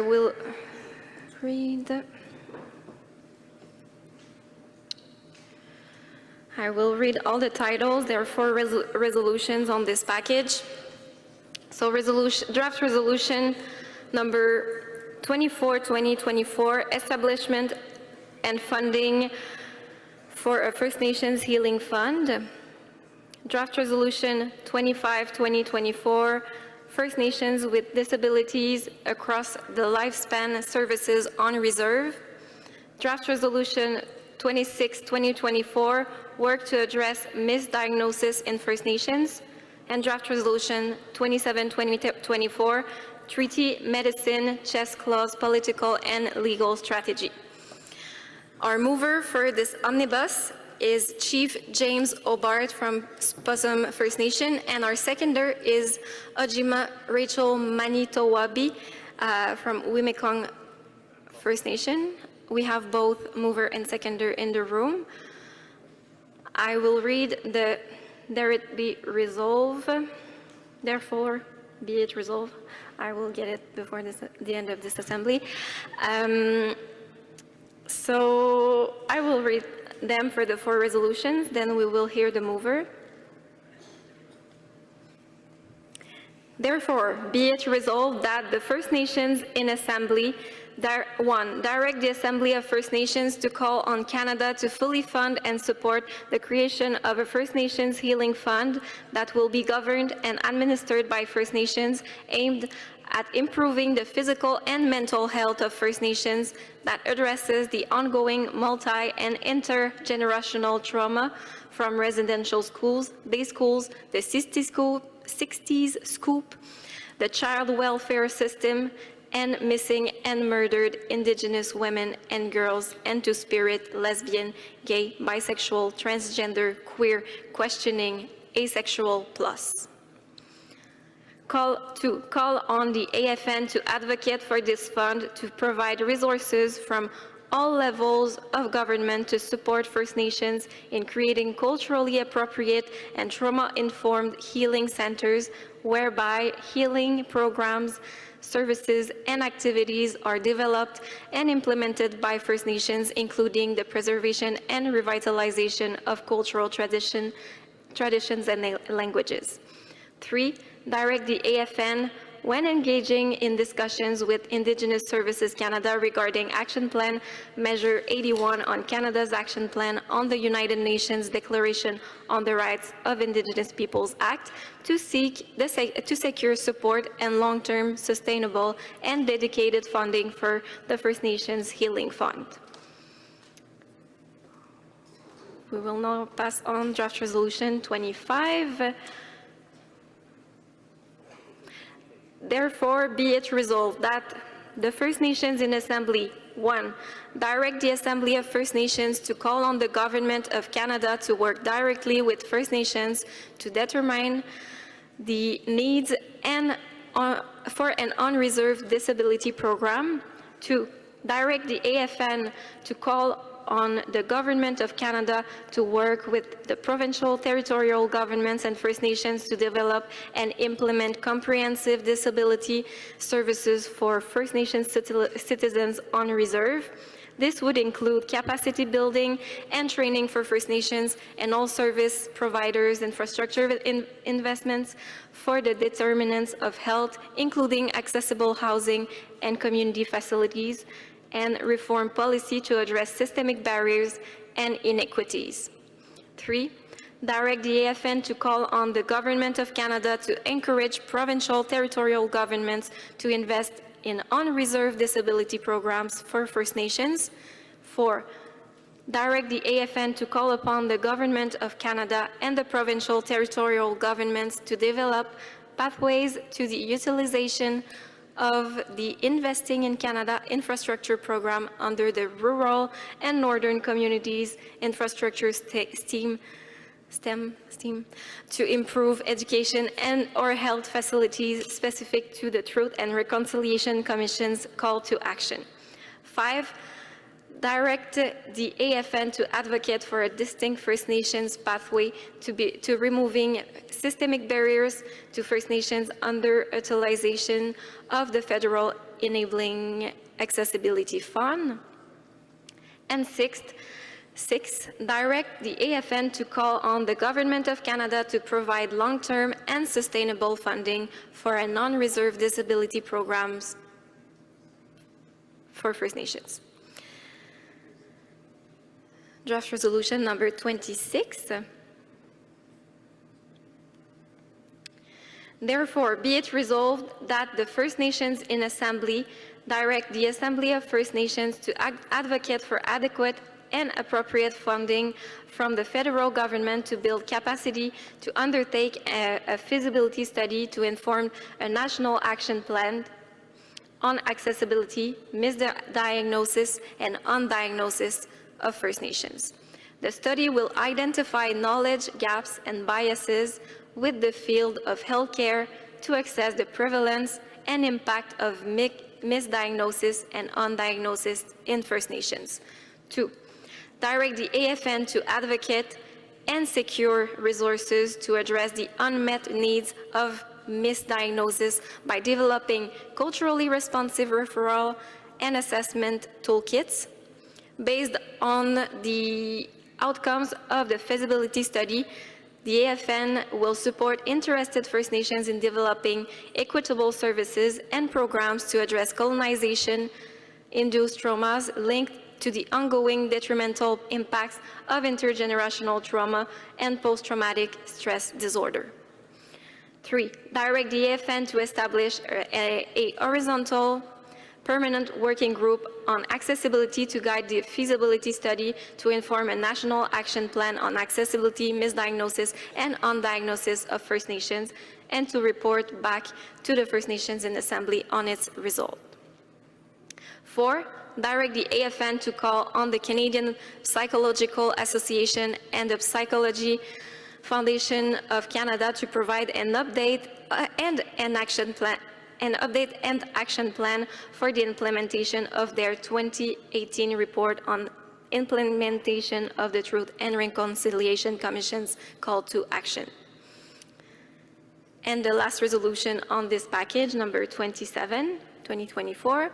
Therefore, be it resolved that the First Nations in Assembly, 1. Direct the Assembly of First Nations to draft a list of all the listed or excluded medicines, treatments, therapies, mental health services, medical imaging, dental and medical procedures and equipment to the Government of Canada, demanding that they be covered under treaty, and ensure that those in Northern First Nations have access to professional and sufficient medical services, Western medicine, and traditional healers. 2, direct the AFN to immediately develop a political and legal strategy to address these breaches of treaty, including redress for all out-of-pocket expenses incurred by First Nations for medicines, treatments, therapies, medical imaging, medical procedures, and equipment. And it's the end of the Omnibus package. I will now call on the mover to present the Omnibus. You have 4 minutes on mic number 1. Good afternoon, and thank you everybody for sticking around. This is really important, and it's I'm passionate about this. It's around health, and as you've heard already, and I think there's some things that coincide with all of the different resolutions. At first, I was frustrated they were put together in an omnibus, but I'll say that for right now, it does make sense. There's a lot of things that coincide with this treaty one, as well as what we're looking at, because a lot of the medicines, a lot of the things that happen in the medicine chest will be determined by how our people are assessed. And so this resolution is based on inclusion and can be informed by those who have long needed a space to speak. And I think that that's what we're after, is that we see the other councils that are being brought in. And I think that the reality is we really need to catch up with human rights, and I think that this resolution does that. And I think in a good way, it actually helps us puts those people with those gifts in a place where they actually can feel honor and respect. And so I wanted to just make sure that because of the amount of time we have, I'll only speak a few minutes on this resolution because I'm passionate about it. I could go on, but I also realize that there are a lot of people here that want to get onto their resolutions as well. So I'm hoping that my understanding of your time will actually overlap into those that are behind me and on the other mic. So, Kukshcham. Thank you very much, Chief. Since we don't have a lot of time, I think we will do the same as the last omnibus and close the speakers list with the speakers that are now standing. We'll go over microphone number 1. Good afternoon, Chief Wilfred King, Gull Bay First Nation. I just want to comment on resolution number 27. I'm not asking for any amendments. On the therefore be it resolved is the legal strategy. I know that provision in the treaties is very important, and yesterday we had a resolution that said they didn't want the AFN to get involved in treaties. Now we're talking about a very specific provision in those treaties. But I'm not here to argue that point. That resolution was defeated yesterday, and I accept the results. But right now, we're under the same pressure in terms of getting prescriptions not covered by NHIB. But there is the appeal mechanism, and we've been successful in doing the appeals. And often on the first appeal, that would be funded. And there are 4 stages to the appeal mechanism. And I think what's needed is not so much a legal strategy, is that we should be appealing the decision of NHIB for not funding those prescriptions and those sort of things. So I'm not here to change the resolution, just for food for thought, that I think First Nations using your health authorities to challenge those when you get rejected, challenge them, appeal them, then at the last resort, then we should look at maybe perhaps legal action. Miigwech. Thank you, Chief, for your comment.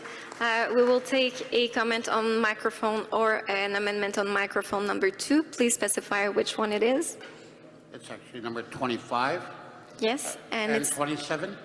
So amendments? Yes. Perfect. My name is Proxy Chief Frank Buffalo for Samson Cree Nation. I'll be giving my time for my comments to my treaty technician, Lori Buffalo.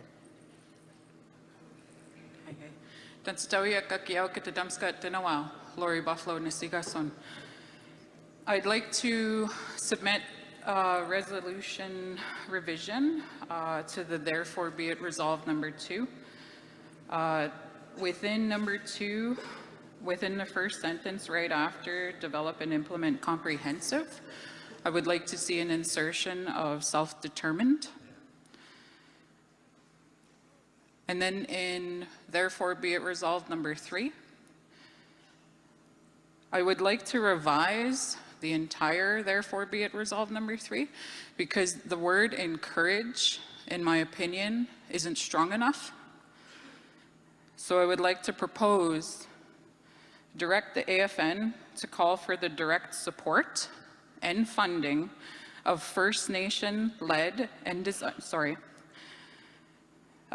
the AFN to call on the Government of Canada and the provinces and territories to implement immediate investments towards self-determined, equitable, rights-based investments directly to First Nations-led, designed, and implemented disability programs that meet the needs of all disabilities.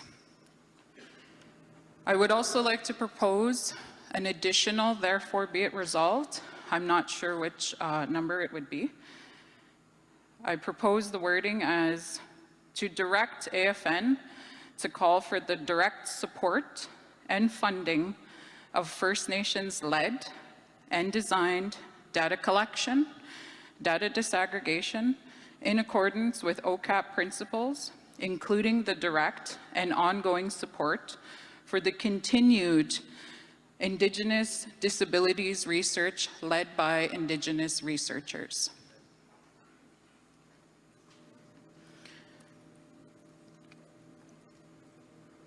The team is working on wording this. If you have other amendments, you can continue. Okay. Thank you. My follow-up is on Resolution 27. I would like to directly speak to the second, therefore be it resolved. I would like to see it revised to direct the AFN to directly support the numbered treaty nations in the development of their own self-determined legal and political strategy. Thank you. Thank you. Just one second.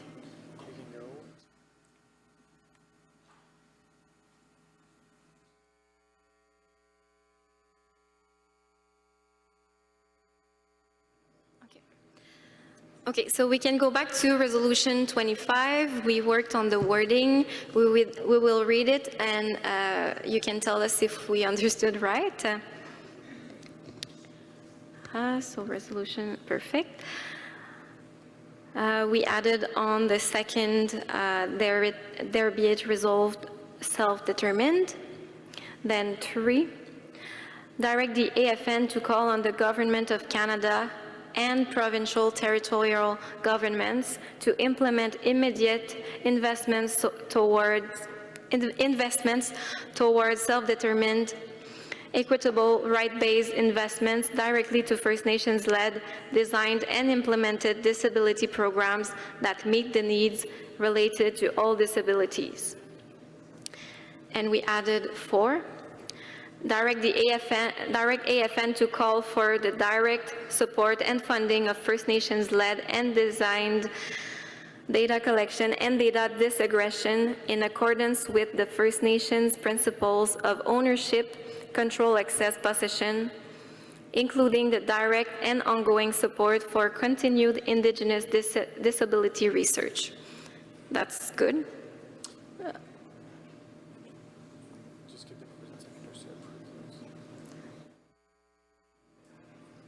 Microphone number 2. To add on to the end of that particular sentence, that it be led by Indigenous researchers. Okay, so to be led by Indigenous researchers. Okay, perfect. Full stop. Thank you. So for draft resolution 25, our movers and is the mover and seconder, yeah? Mover, yes, and seconder, yes, too. Perfect. Yeah, perfect. Okay, we can go to 27. On the second, therefore, be it resolved, direct the AFN to directly support the numbered treaty nations in the development of their own self-determined political and legal strategy to address these breaches of treaty including, and the rest wasn't changed. Yeah, that's good. Perfect. Thank you. And mover agrees, the seconder agrees. Perfect. Thank you. Microphone number 1 for the last comment or amendment. Thank you, Jordan Catala, Susuke, Dennis Sultan, First Nation. Just to comment on the resolution on number 27, as is written up there, about the use of traditional healers. We're a treaty, so we get covered through medical, we get medication, all like kind of modern kind of treatment. And sometimes you get a case where the doctors can't do anything no more. They try everything. They try their different kind of therapies or different kind of medicines that they have, and they can't help the patient no more. So they gave up, and they say, well, you have an option to try traditional healer. And from where we're from Northwest Territories, we got what we call non-insurable health benefits. But it goes up, to put a request through, it goes up further north, and then from there it goes to Ottawa, and then it sits there, sometimes weeks, months. And while patients are suffering and they don't have money to access to travel, like we're like a remote community. And so in a lot of cases, we as First Nation, we care for our people, and whatever kind of financial supports we have, that we put that into it. We have to do things like that. But yet, they got traditional healers up there, and they're going to have a lot of problems. You won't have a lot of problems right now, like just to access that. Unless you provide your own money. But under non-insurable health benefits, it seems like it's part of the treaty right because it's there. But it's hard to access it. The only way you probably could do it is probably you have to negotiate some kind of a package. I think that's about the only way you can do it. Unless the other way is that you got to wait. And you don't have that time. I mean, a lot of our people get sick with cancer, and they have a time limit. And so hopefully, through this resolution, that the use of traditional healers will be the same as the way that we use modern doctors. That's it. Thank you, Chief, for your comment. We would be ready for the vote. One comment, yes.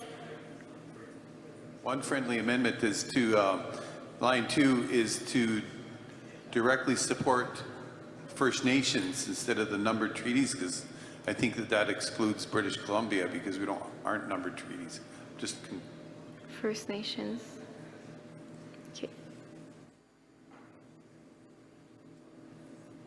Perfect. So mover agrees, and that's for sure, and seconder, yes.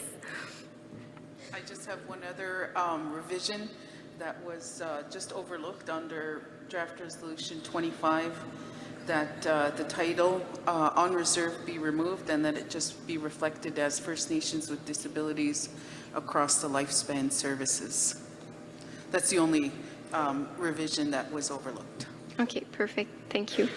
And you confirm that you agreed with the previous amendment, right? Yeah, perfect. We'll have to get the resolution seated.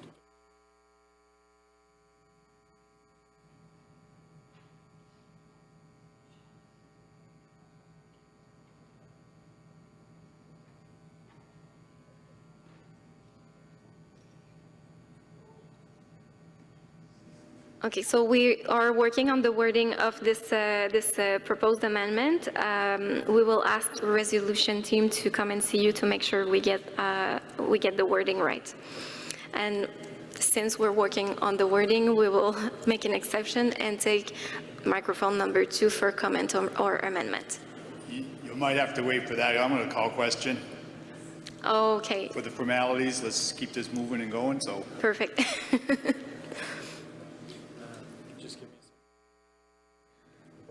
It won't take long. We will just work on the wording.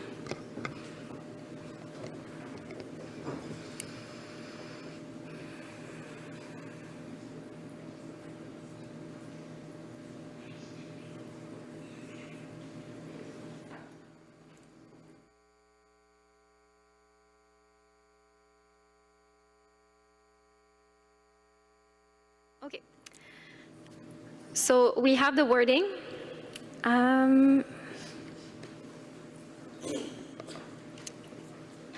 It's on resolution 25.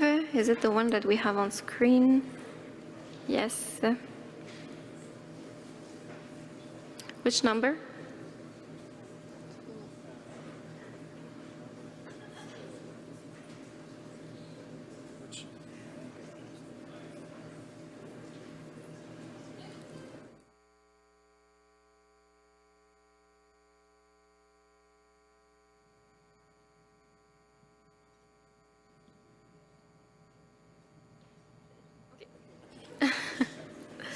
Okay, so we will go up the resolution on the title to make sure we reworded the title right. First Nations with Disabilities Across the Lifespan Services, and we removed on reserve. So the mover agrees with this change. Chief, you agree with this amendment on the title? Yes. Yes, because you proposed it. Perfect. Sounds good. Thank you. Yes. Sorry, in my last statement around taking the numbered treaties off, I was actually thinking of a different resolution, and I was actually hearing the words to take it off, but I realize now that needs to be in there because that's on the treaty resolution, so I'm sorry. Okay, so we take it back to what it was? Please. Okay. Christian. Perfect. So we erase First Nations and we keep treaties, numbered treaties.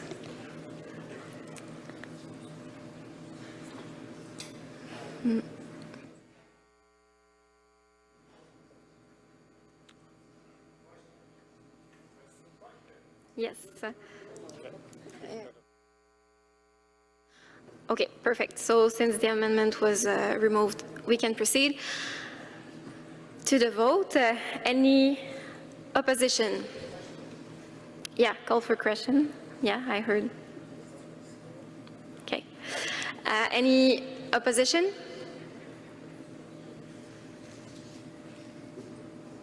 I see none.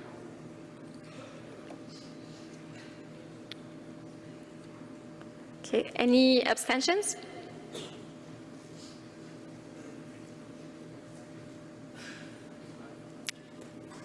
I see none either. So congratulations, this omnibus is carried by consensus.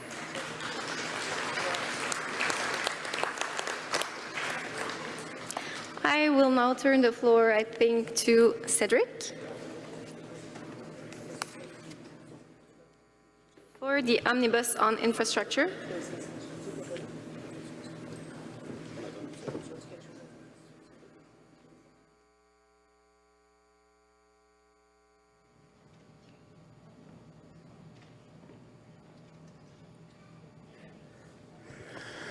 So after a long 3 days, sorry for scaring you, Chief, I think we have to go through maybe a bit of procedure, also remind you of what's going to happen since this meeting will soon be coming to a close.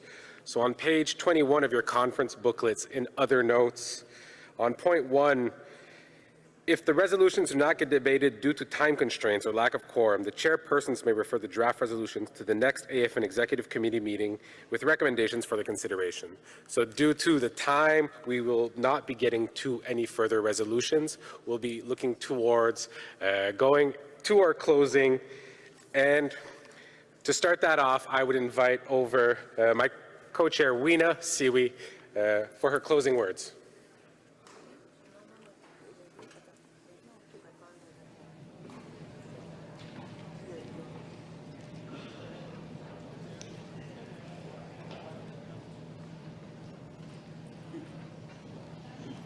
We see microphone 1, Chief King.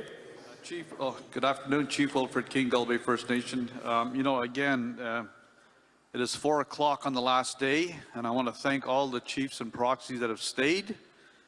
I said this at the very opening, that when we come to these meetings, I make sure I'm here for the full 3 days to entertain resolutions. I'm not a favor of these omnibus resolutions that were passed yesterday. That's why I voted against the first omnibus and I abstained on the second omnibus. I think the resolutions are very, very important, and I don't think it should be left to the executive to deal with these resolutions. We're here today. I think we still have a quorum of chiefs that want to still conduct business, and I'm willing to stay to deal with, I think one of the most important resolutions we talked about that's on this is the Clean Water Act. We've been talking about boil water advisories, I don't know how many years at this assembly, and yet that resolution wasn't entertained. It should have been entertained yesterday, or at least at the very first this morning. So I ask for your indulgence, Mr. Chair, that if there's a show of hands of the chiefs that want to stay to maintain quorum to deal with these very important resolutions, that we do so. Miigwech. Thank you, Chief King.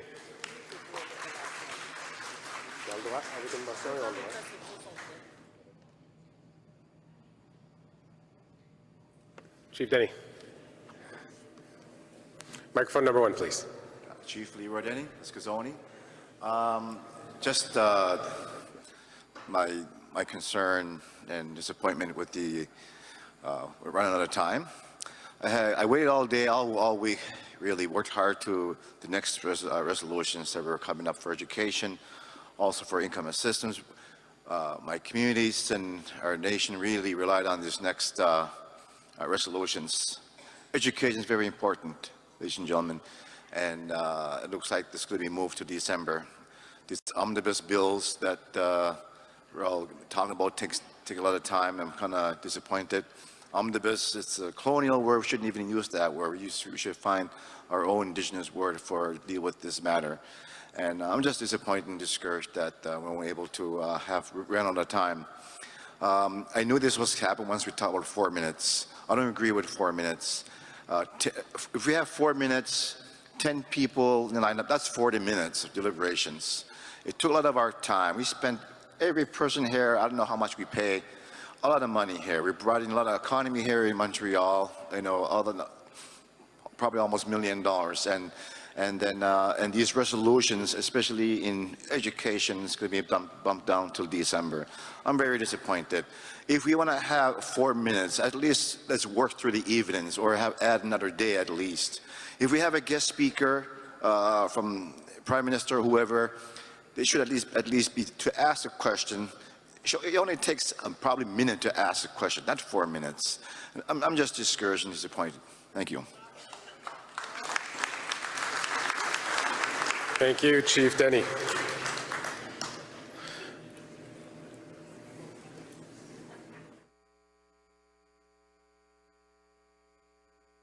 I'm being informed that we will continue then with our next resolutions package. Our final resolutions package.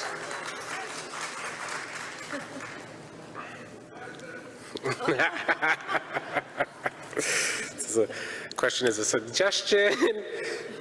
So let us then go through our final omnibus package for the day. We have our omnibus package on infrastructure, which includes draft resolution 07, Bill C-61, First Nations Clean Water Act. We have draft resolution 08, support for First Nations-led responses to chronic and unsheltered homelessness. We have draft resolution 09, transition of the First Nations Market Housing Fund to First Nations control. And finally, draft resolution 76, remote airport infrastructure funding for required upgrades. We had as an identified mover Chief Lance Heyman. I do not know if Chief Lance Heyman is right here. Thank you, Chief. And we had as a seconder Isaiah Bernard, proxy for Potlatech First Nation. I see Isaiah Bernard here. We will, as is process, read all the therefore be it resolves and then go to our 4 minutes for our mover and seconder. If I can have draft resolution 7, therefore be it resolved, on screen. Therefore be it resolved that the First Nations in Assembly, 1, urge Canada to prioritize the implementation of the First Nations Clean Water Act, FNCWA, in full partnership with First Nations and to ensure that legislation comes into force on the day of enactment.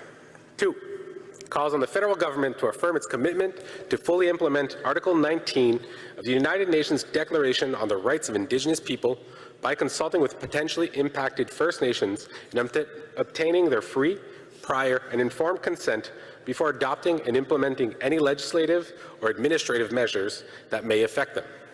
3, urge the federal government to ensure adequate funding for First Nations to participate throughout the implementation of the FNCWA and to immediately begin co-development of, at a minimum, a funding framework for the First Nations Water Commission and regulations under the Act. 4, urge the federal government to immediately prioritize resolving drinking water advisories and long-standing issues.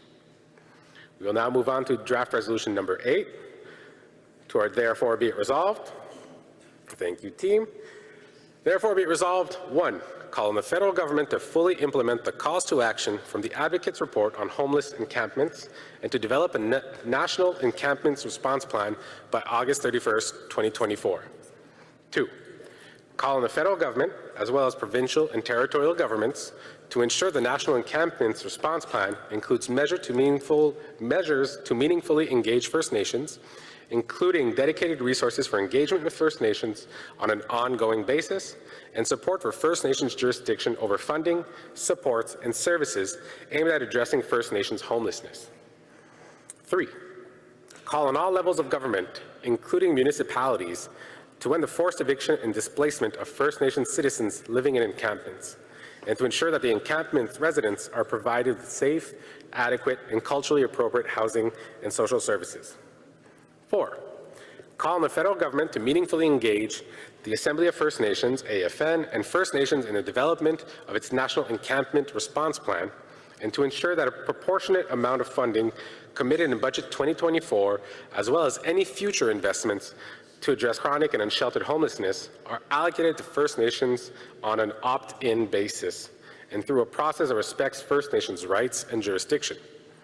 And 5, call on provinces and municipalities to engage directly with the unhoused people who are most impacted when implementing measures to address encampments, as well as with local First Nations whose citizens are often overrepresented and on whose traditional territories encampments exist. For therefore be it resolved, or draft resolution 9, therefore be it resolved, 1, renew their 2013 call on the federal government to co-develop with the Assembly of First Nations, AFN, requirements for the transfer of control of the First Nations Market Housing Fund, in parentheses, the fund, to First Nations without delay.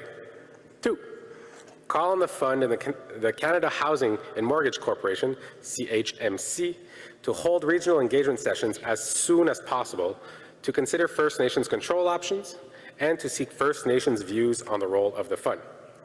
3, call on the fund and the CMHC to delay the submission of recommendations to Cabinet until the results of these engagement sessions can be included. And 4, call on the federal government to transfer the fund to First Nations with maximum flexibility to determine its priorities in line with the full co-implementation of the 10-year National First Nations Housing and Related Infrastructure Strategy.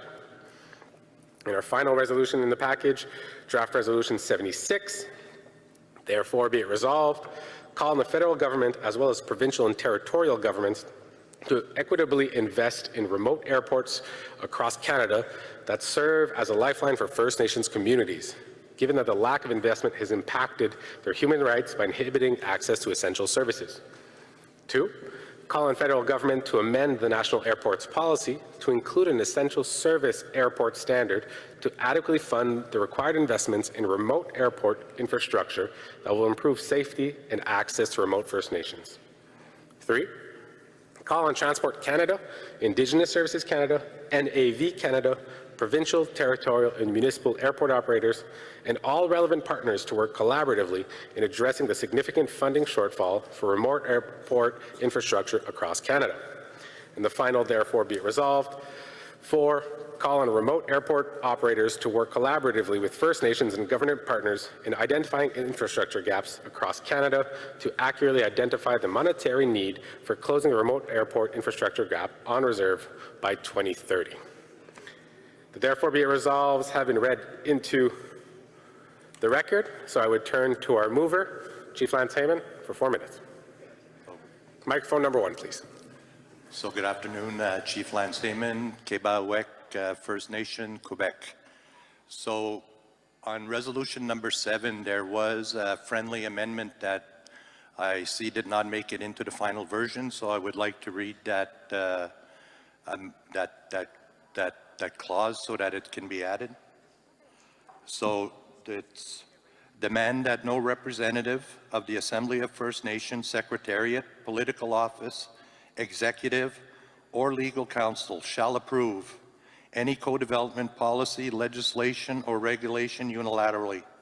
Any co-development policy, legislation, or regulation in the final phases of negotiation must be approved directly by the First Nations in Assembly before being submitted to the Crown representatives. Any draft policy, legislation, or regulation must be provided to all First Nations leadership at a minimum 2 months before a vote can be conducted to ensure adequate time for engagements with right holders. Thank you, Chief Heyman. I will look towards our resolution committee.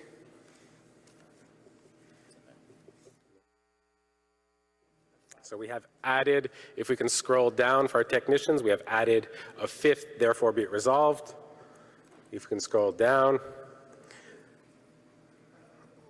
Chief Heyman. So with the resolution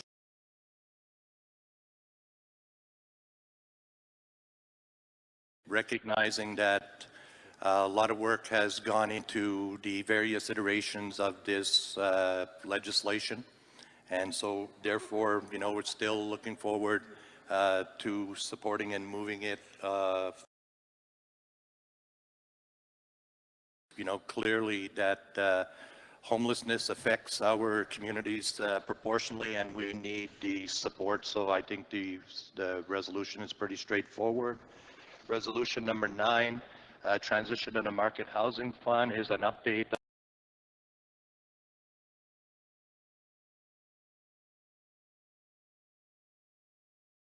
must come under the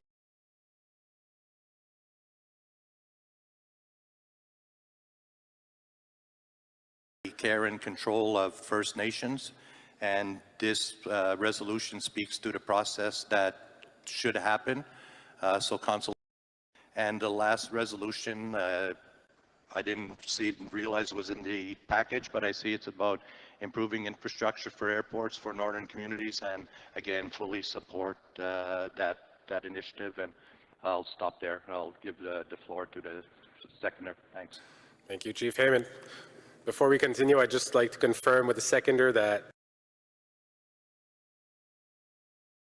5th, I'm getting a thumbs up by Proxy Bernard. Proxy Bernard, your opening words. Sorry, I'm tired, but yeah, I agree with all the motions in hand. I also want to apologize to Chief Leroy back there who made a comment earlier, as I'm the one who made the motion to accept the 4 minutes. Hindsight is 2020. Oh well. But anyways, I accept everything as it is. Tahoe. Thank you, Proxy Bernard. So we'll now be going to the discussion period. I will start with microphone number 1. Good afternoon, Chief Wilfred King, Kiasagi, Nishnabek, Gulby First Nation. I don't have any amendments. I just want to have a commentary. Gull Bay First Nation was on the second longest boil water advisory in Ontario and might have been Canada. I think Niskanaga First Nation was ahead of us. We currently built a $26 million water treatment plant in our community. Our water treatment operators have confirmed that we have the best drinking water in Ontario right now. When these plans were first initiated way back when, First Nations had the option of looking at whether they would adopt a federal or provincial standards and which ones were more stringent, and we had that option. We looked at adopting the Ontario drinking water standards. As a result of Walkerton, they have one of the highest drinking water standards in the Western world. And when we looked into it, the issue is if you adopt those regulations, then comes the liability with that. And the liability is for chief and council and your water plant operators. And often, if you cause any harm to your citizens, you could be charged with heavy fines and imprisonment. So I caution First Nations that are looking at the regulations that to be very careful, do your due diligence. And even if you have insurance, if there are liability issues come up, if you're found to be negligent, your insurance company won't cover you.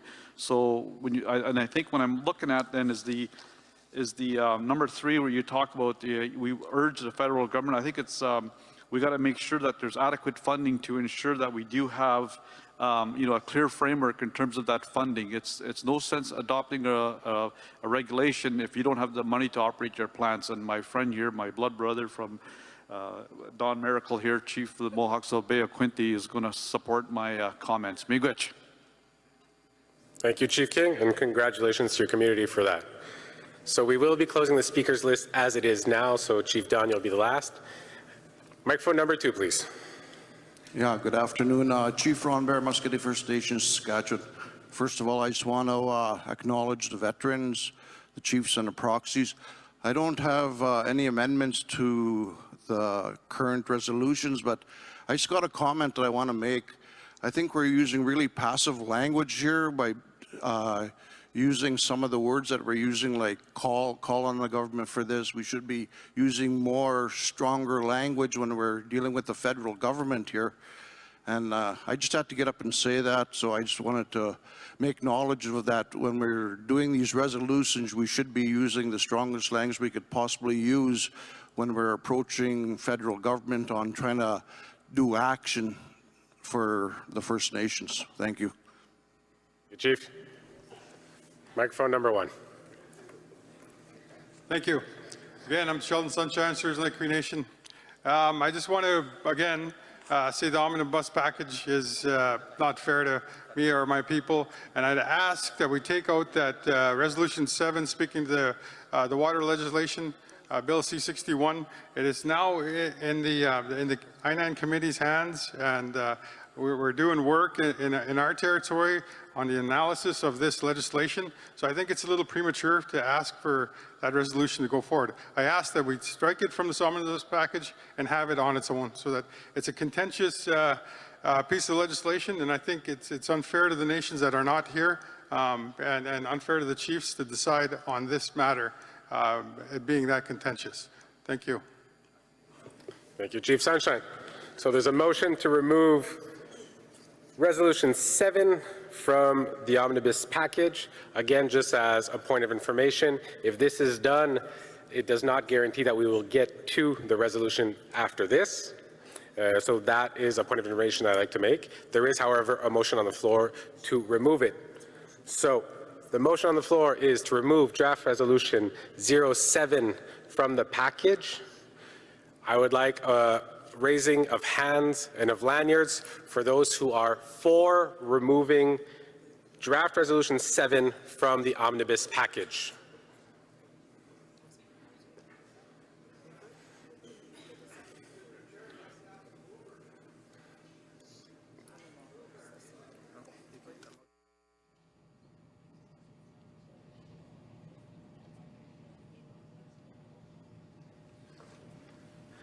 We will continue on with process. So those who are in favor of removing, I saw we had 4 hands. Is there anyone who abstains from the motion? We have 1 abstention. So the motion is defeated by majority. We will now go back to our speakers list. Microphone number 1 with Chief Miracle. I share the same concerns that Chief King has brought forward, that once this is enacted into law, the party of jurisdiction, which will be the First Nations government, will hold the liability to ensure compliance with the standards. And right now, the federal government doesn't have a plan of investment to correct the problems that exist. And in the province of Ontario, 20 of the 28 boil water advisories are still unresolved. In addition to that, the majority of the drinking water wells and also shore wells, oftentimes they get do not use orders. In my community, 226 homes of the 1,200 are subject to these conditions. I think the language in the resolution and also in Bill C-61 is too weak regarding the funding issue. Oh, the minister is going to make best efforts. That's subject to interpretation. And we're going to urge the federal government, we should be demanding that they provided the funding, because safe drinking water should be in the category of an essential service because it is a basic health need. You can't protect public health in your community if you don't have safe drinking water. And the federal government should maintain responsibility for citizens living under land, federal land, because the Constitution says it's still the jurisdiction of the minister. So I think the bill, the minister asked if there's any way to strengthen the bill. He asked us yesterday. I came to the microphone to make a suggestion about to strengthen the funding, and we weren't heard. So I don't know whether or not these other changes can be established at committee, or it's too late. But I think the chiefs are deserving of a legal opinion about where does the liability fall when there's non-compliance with the regulation and the federal government hasn't provided the money, because that's what the situation is going to be in Ontario. Thank you, Chief Miracle. So I would look towards you, and if I understand, you propose to amend the words urge. There's somewhere that safe drinking water is an essential service and will remain the responsibility of the federal government to provide money to correct it, because it's a federal law that puts the obligation on the First Nations. So I hear two amendments that are being proposed. I support the need for a law. I support the need for standards, but it will not work without funding. And we can't park it up into, oh, well, we're going to close the gap by 2030. That is a very reckless way to deal with a public health issue. The money should be needed now because it falls within the realm of protecting public health. Thank you, Chief Miracle. If you can stay at the microphone, I just want to make sure, because I understood two different amendments. The first one is to change the word urge and therefore be resolved 1, 2, and 3 for demand. And have the federal government guarantee that this money is going to be available so that First Nations can comply with the law. So what I would propose is, if you do have wording for your proposed amendment, we have our resolutions team member just beside you. Okay, number 3.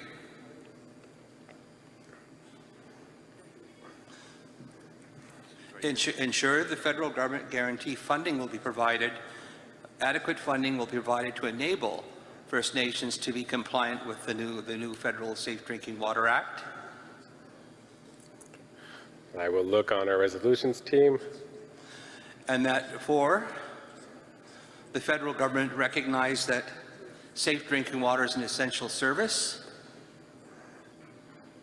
and the federal government and the AFN demand the federal government ensure that immediate steps are taken to provide adequate funding so First Nations can comply with the new drinking water standards. Perfect. Thank you, Chief Miracle. I will ask if you could work with our member next to you on the resolutions team to make sure we get that language. After this, we will go back to microphone number 2 and continue on before confirming these amendments. So if we can go to microphone number 2. I just have a comment. Chief Sherry Lynn Hill from Six Nations of the Grand River in Ontario. Abstaining this omnibus because of number 9. It assumes that First Nations are in favor, that like all First Nations are in favor of the transfer of the care and control of the First Nations Market Housing Fund. Thank you for your comment, Chief.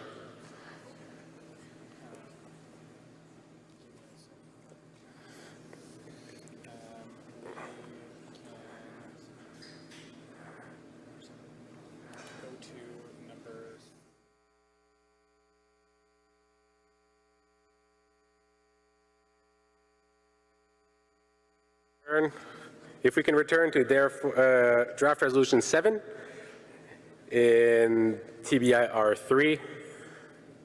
We have new language, which I'd look towards Chief Miracle. Chief Miracle.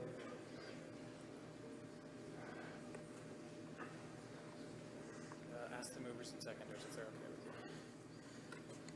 Where's Chief Miracle? He's right there. There it is. All right. So Chief Miracle, I would ask, is the wording as seen? We're getting it?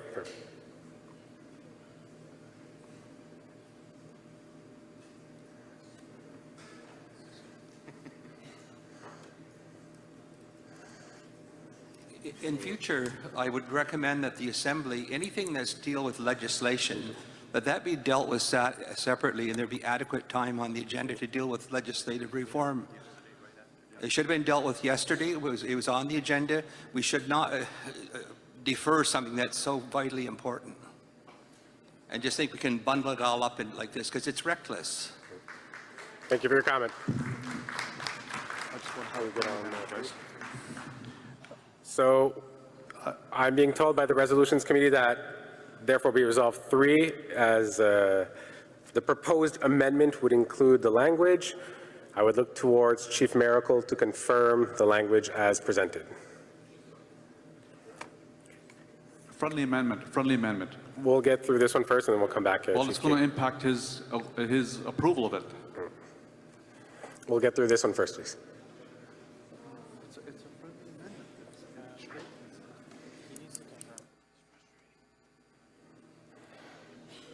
Don?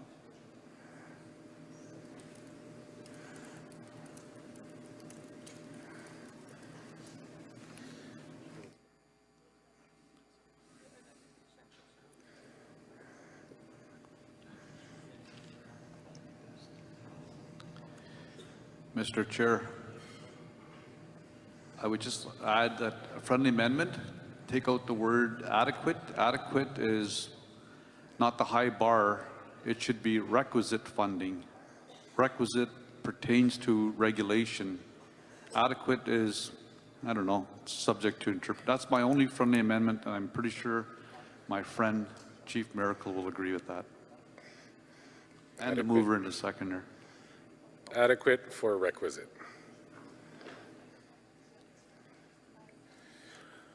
We can go to that one because I believe the language is simple. So replacing the word adequate for requisite, I look towards our mover. Microphone 1. So Chief Heyman, I agree with the amendments that have been made. And I just want to make a point of order. I think that when someone asks for a resolution to be removed from a package, I believe that the mover and seconder has a say before it should go to the vote, just for future reference to get that clarified. Because again, we'll never get any business done if there's one individual who objects and continually brings forward a motion. I think, you know, the procedures indicate that we should have an opportunity to have a say as to whether or not we agree as the mover and seconder. Thank you. Thank you. Chief Heyman. I would look towards Proxy Bernard for the proposed amendments. What he said. What he said.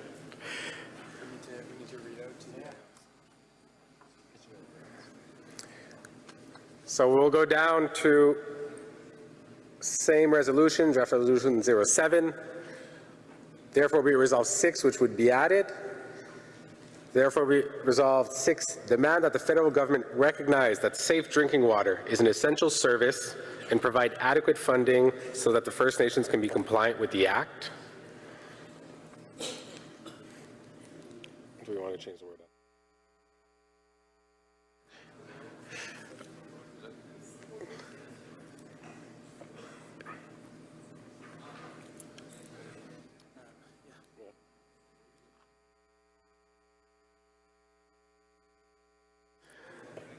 So we're looking towards resolution, draft resolution 7, therefore be resolved 6. Question has been called. We looked at our mover and seconder agree with the changes of the addition of 6 and 7, as well as changing the word adequate for requisite. So I look towards my mover and seconder. 7 is not approved. 7 is not approved, just 6. And I look towards my mover also, Chief Heyman. And our final one that we have to confirm, therefore be resolved 7, that has to be read into the record, would be direct AFN to obtain a legal opinion on the liability flowing to First Nations as a result of Bill C-61, where there is a non-compliance due to insufficient funding. I look at Chief Miracle, the language is good. I look towards our mover and seconder to confirm, therefore be resolved 7. I'm getting, and a thumbs up from Chief Haven. Perfect. So question has been called, and as chair, I do believe we should go to the vote. The speakers list had been closed. So I will be looking for Omnibus number 7 on infrastructure with draft resolution 7, Bill C-61, First Nations Clean Water Act, draft resolution 8, support for First Nations-led responses to chronic and unsheltered homelessness, draft resolution 9, transition of the First Nations Market Housing Fund to First Nations control, and draft resolution 76, remote airport infrastructure funding for required upgrades. I would ask if there's any opposition to the package. We have one opposition.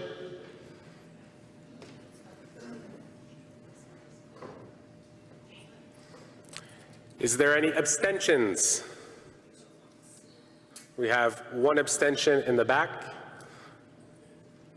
You're against, at the microphone is against, so a second opposition. Any more abstentions? Thus, infrastructure omnibus number 7 is adopted by majority. Thank you.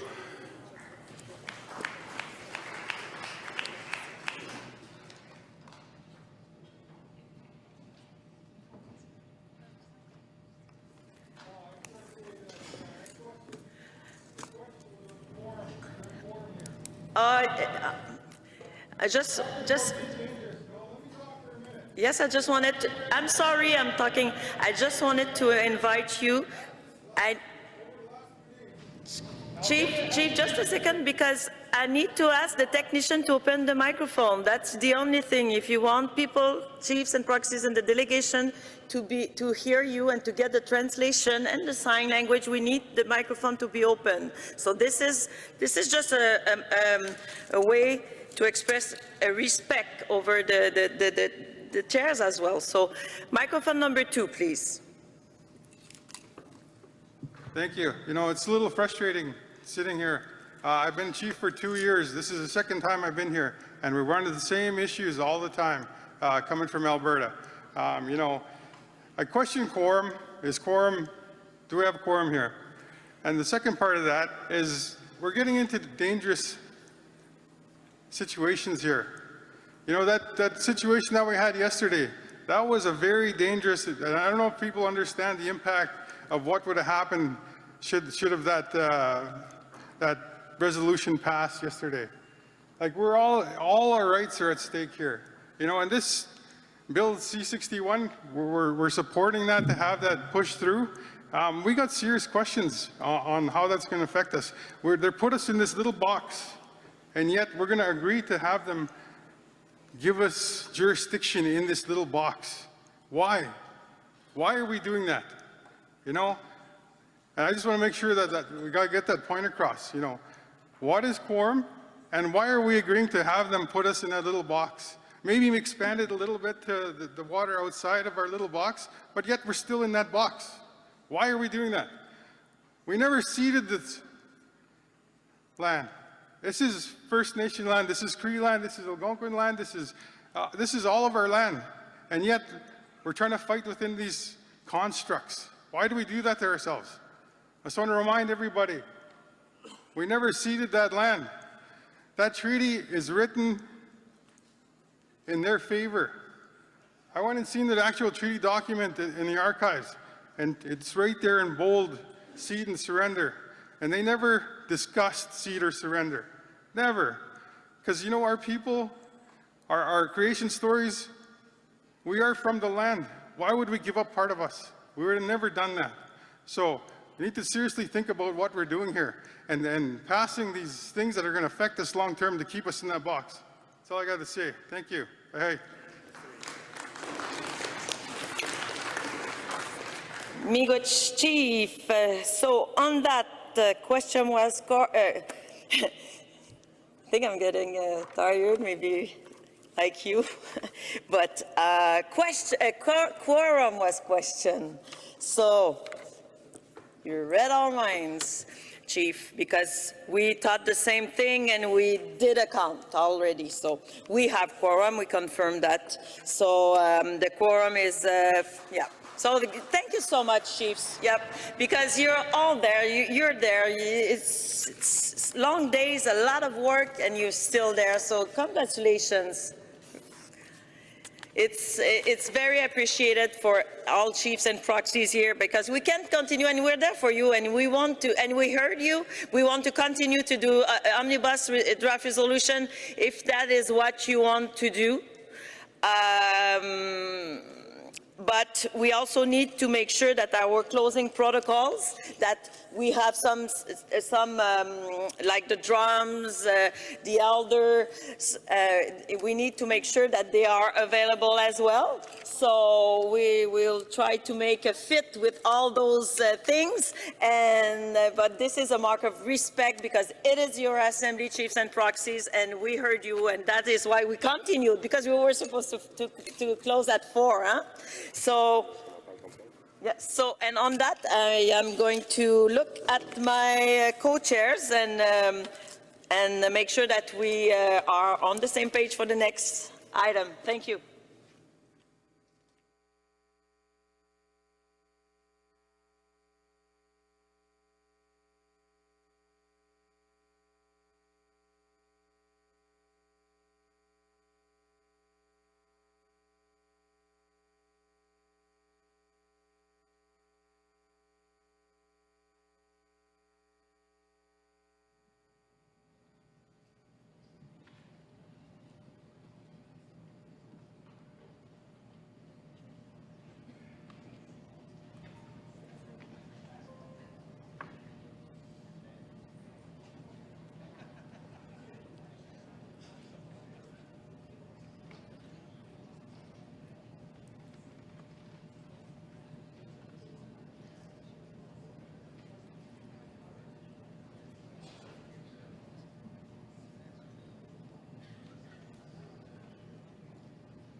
All right, thank you for your patience.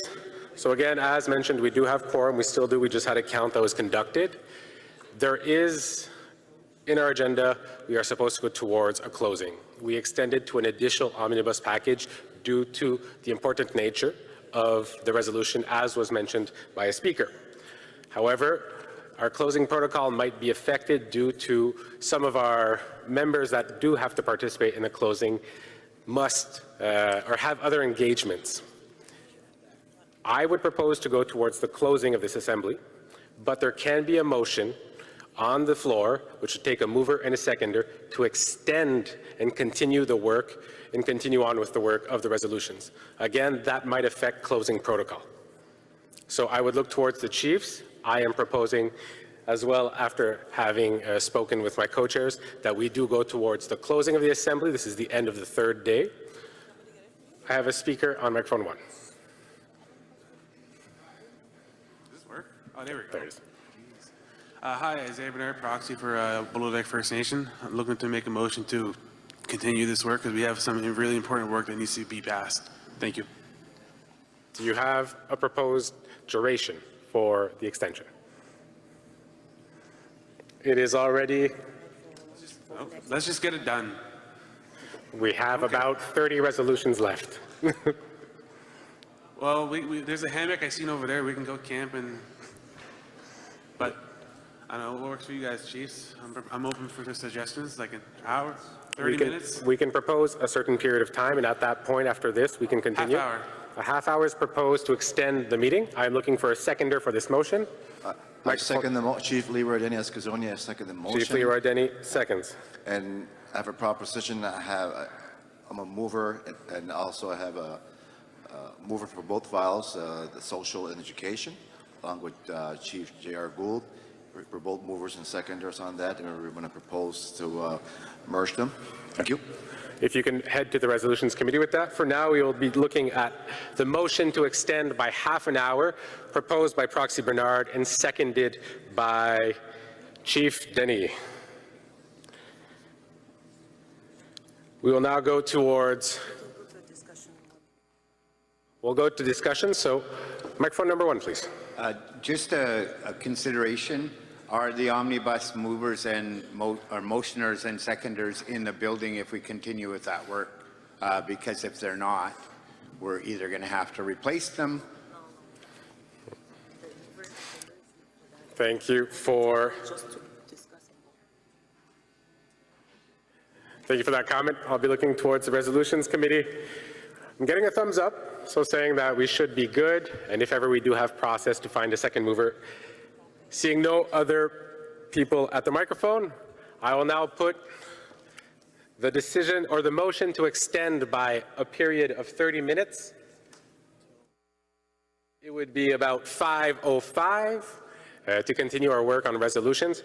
So, do I have, the motion is to extend by a half hour and put the ending of the assembly at 5:05. I have a question that's been called. I will look towards all those who are opposed to extending the time to 5:05.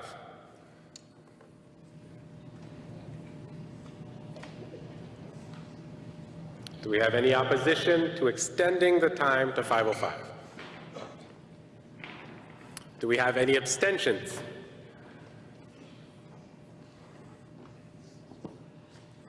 Seeing none, the motion is carried unanimously. We will now be closing at 5:05. I will now turn it over to my co-chair, Véronique, to continue with the work.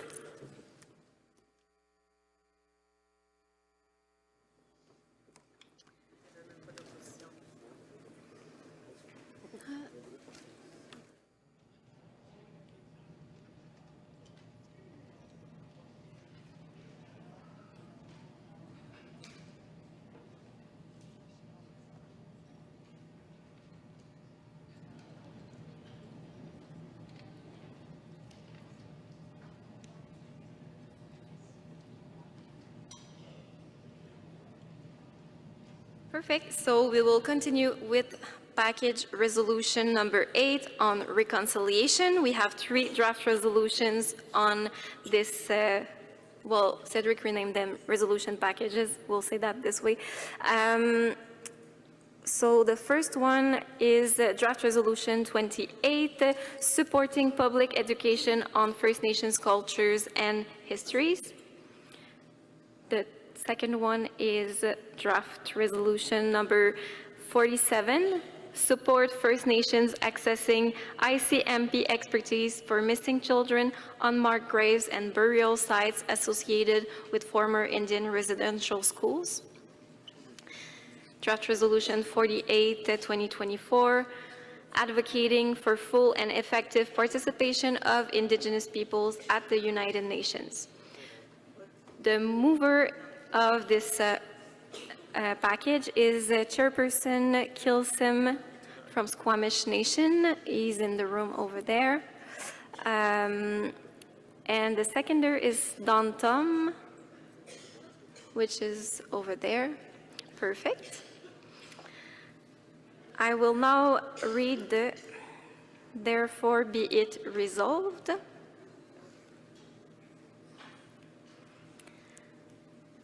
On draft resolution number 28, 2024, supporting public education on First Nations culture and history, therefore be it resolved that the First Nations in Assembly, 1, call on the Assembly of First Nations to provide education broadly on the concept of time immemorial and its distinct relationship to First Nations land use, occupation, and governance of the lands now known as Canada. 2, call on the Government of Canada to ensure that reference to the concept of time immemorial in the context of Indigenous land use, occupation, and governance for legislative purposes and other considerations reflects the truth rooted in both First Nations and Canadian law that First Nations have been practicing our traditional governance, culture, and ceremony since time immemorial. 3, call on the AFN to work with the Department of Justice and the Canada School of Public Service to support the development of training for federal public servants on First Nations histories, rights, and title treaties, the United Nations Declarations on the Right of Indigenous Peoples, the dynamics of respectful relations, Indigenous-specific systemic racism, and meaningful reconciliation. On draft resolution 47, therefore be it resolved that First Nations in Assembly 1. Reaffirm Resolution 02-2021, preliminary examination of the prosecutor of the International Criminal Court, directing the Assembly of First Nations to A. Immediately begin work with all First Nations in Canada to support the investigation of former Indian residential school sites with the purpose of identifying crime scenes of children. B. Work with all First Nations in Canada to support additional works as required and considered appropriate by each First Nation to conduct archaeological investigations, document research, and other such methods of investigation as required to collect more information about any grave sites discovered during the investigation. 2. Support Pimicikamak Cree Nation and all other First Nations in accessing technical support and expertise from the International Commission on Missing Persons, and by extension, the objectives and activities of the ICMP Canada Residential Schools Project. 3, direct the AFN and the Chiefs Committee on Indian Residential Schools to engage with the ICMP for the benefits of those First Nations that wish to engage and access the technical supports of the ICMP per the technical arrangement they entered with Crown Indigenous Relations and Northern Affairs. 4, direct the AFN and Chiefs Committee on Residential Schools to advocate to Canada on behalf of First Nations for the complete independence of ICMP Canada Residential Schools Project's national strategy for the identification and repatriation of human remains of Indigenous persons while maintaining the collective First Nations position to seek justice through intervention at the International Criminal Court as per AFN Resolution 02-2021. And draft resolution number 48. Therefore, be it resolved, I see that there are a lot, so I will take a sip of water.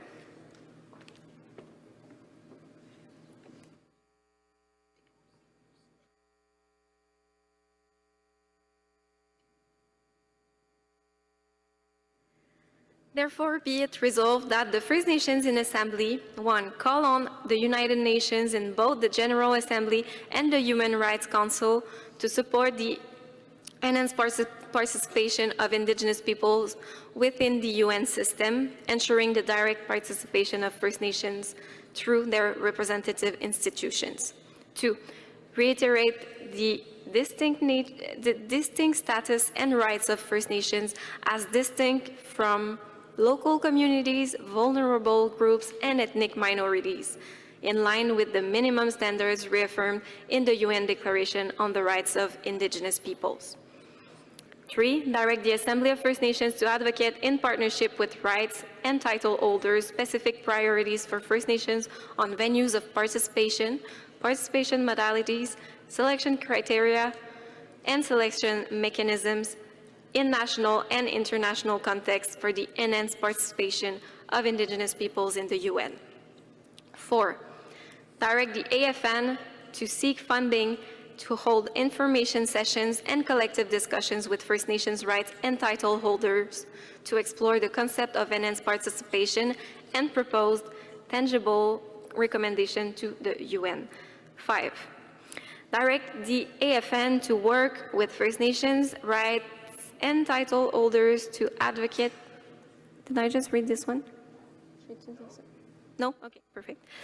Direct the AFN to work with First Nations rights and title holders to advocate for sufficient and sustainable funding for First Nations to participate actively in ongoing efforts towards enhanced participation at the UN. 6, direct the AFN to work collaboratively with Indigenous peoples to see the full implementation of this resolution. And 7, call on Global Affairs Canada to accelerate implementation of Action Plan Measure 72 to enhance the participation of Indigenous peoples in decision-making on matters which would affect their rights internationally. So that's our package for reconciliation. I will now ask our mover to present this package.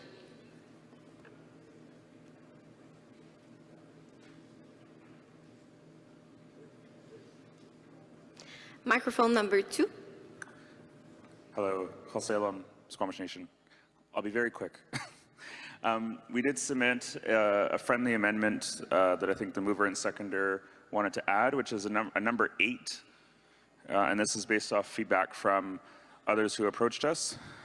So number 8 would read, call on Global Affairs Canada and the Department of Justice to co-develop with First Nations a fund to support the participation of First Nations delegations to international fora which impact Indigenous rights.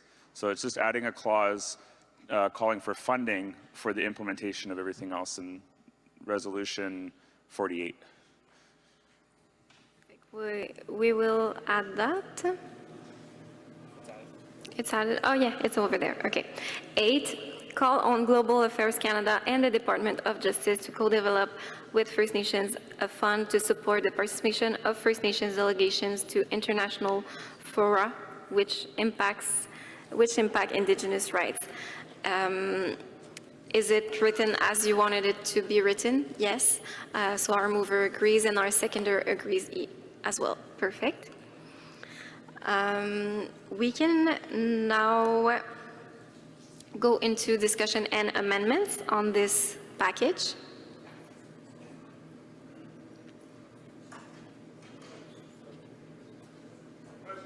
Question, perfect. So we can now vote on this package with 3 resolutions. Any opposition?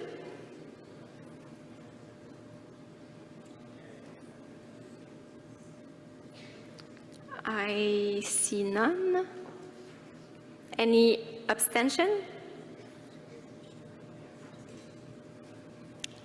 I see none. Therefore, this package on reconciliation is carried by consensus. Thank you.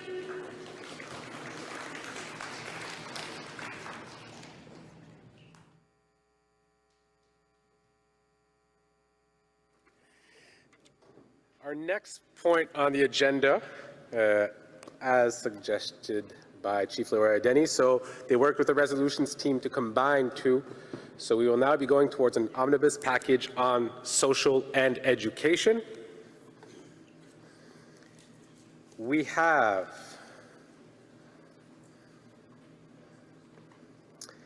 five resolutions that are together for this. We have draft resolution 32, bringing our own children home under our governance. Draft resolution 56, chronic underfunding in education. Draft resolution 59, National School Food Program. Revised draft resolution 60, State of First Nations Education, Sovereignty in Canada and globally. Measure 19 and regionally based First Nation implementation and evaluation of the UNDA Action Plan. And the final one, draft resolution 62, Income Assistance Program Reform and Poverty Reduction for First Nations. So just for our technical team, I see this is a quick change. So again, draft resolution 32, 56, 59, 60, and 62. Our mover was Chief Leroy Denny. Just to make sure you are in the room, Chief Denny. Chief Denny, I see you. And we had as a seconder, Chief Junior Gold. Chief Gould, there you are. Perfect. So we have both of our mover and seconder. I will go on to reading the therefore be it resolved into the record. We have microphone number 2. Is this a point of order? Point of order on microphone number 2. Hello. Thank you very much, Mr. Chair. Tim Catchway, proxy for Chief Harley Chinji, McLeod Lake Indian Band, Treaty 8, which is in British Columbia. So just for this particular omnibus, I know we have agreed that the assembly is going to end at 5:05. Thank you very much to the chairs. I know how difficult it is to manage this process. You guys have done an amazing job. Thank you very much. Just to get through this very quickly, I know there's 5 resolutions, did you say, in this? I'm suggesting that, putting to the floor, that we suspend the rules for this particular piece to read every single therefore be it resolved. So you don't have to read every single therefore be it resolved. The chiefs know what is in this omnibus package, and you can just read the resolutions, and then we can support this omnibus package as the last one of the assembly, and we can close it down in a good way. So that's my suggestion. So there is a motion on the floor to suspend the rules so that we do not need to read the therefore be it resolved into the records. We would need a seconder on this motion. We have Chairperson Kelsalem, who is seconding the suspension of the rules as a motion.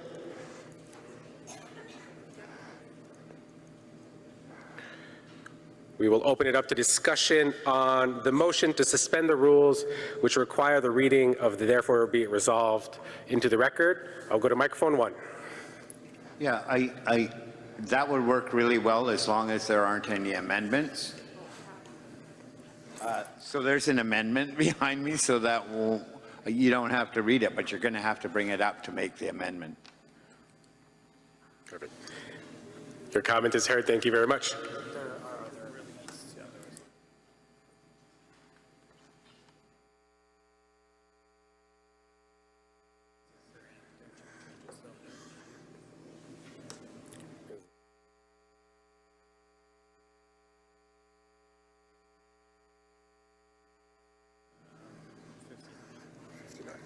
Yeah, I see it. All right. So thank you for your comment.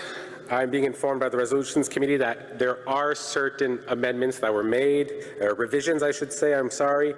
So those would have to be read into the record no matter what. But then we can then continue with the motion. So I will continue with the discussion on this, knowing that we still have to read those that have been revised into the record. We wouldn't have to read them all if the motion passes. So again, are there any other questions or comments on the motion by proxy Catchway, right? Thank you. We are going to question has been called on the motion to suspend the rules so that the therefore be resolved do not have to be read into the record, excepting those who have been revised prior. I would look towards any opposition.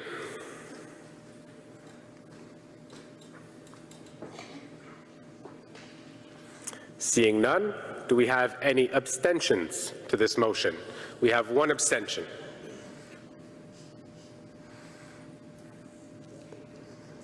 So the motion to suspend the rules so that the therefore be it resolved do not have to be read in their entirety is carried by majority. So we will return to our omnibus on social and education. We can start by reading 59. Draft resolution number 32 is as is. Draft resolution 56 as is. Draft resolution 59 has revised language and therefore be it resolved 4. The new therefore be it resolved for number 4 is support the Chiefs Committee on Education, the National Indian Education Council, and the Assembly of First Nations, languages and learning and health sectors to co-develop any national guidelines or authorities that support local and regional approaches in the National School Food Program. We also have a revised language in the same resolution at point 8, therefore be it resolved 8, that says 8, affirm that the National School Food Program and future co-development must not detract or hinder First Nations or regions from advancing their own school food programs or food sovereignty initiatives. Draft Resolution 60 as revised.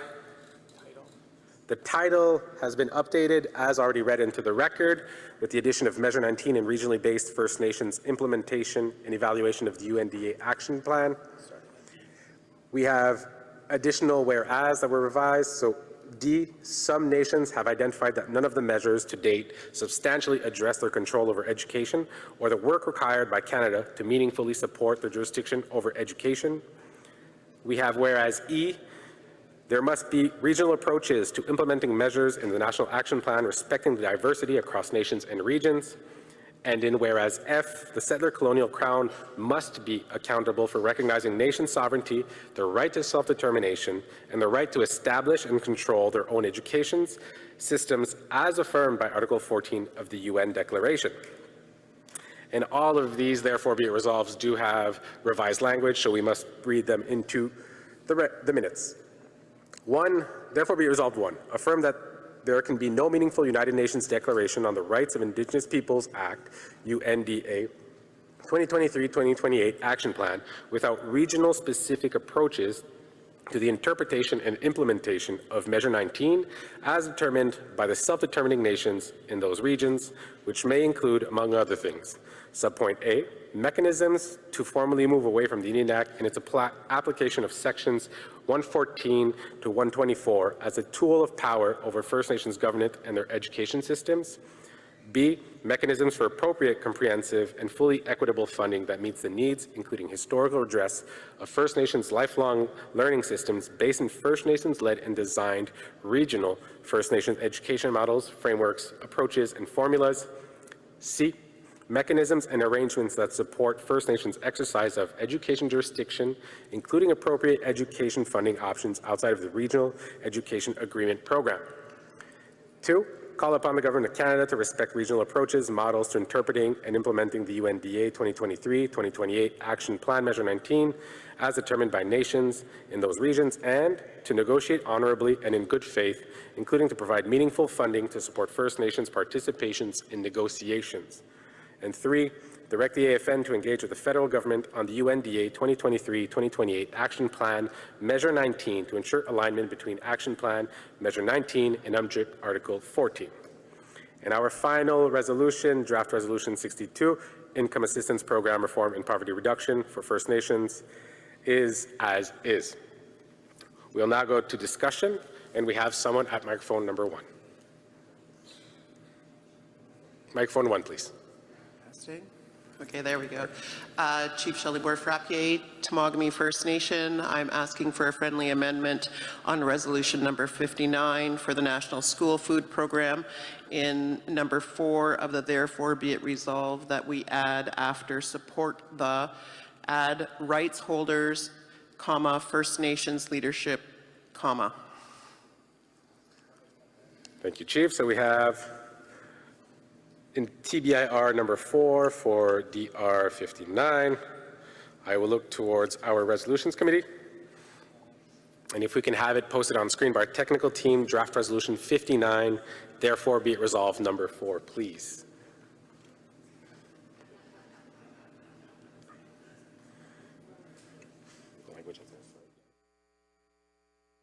So as our team is setting it on the board, we'll do it the old school way.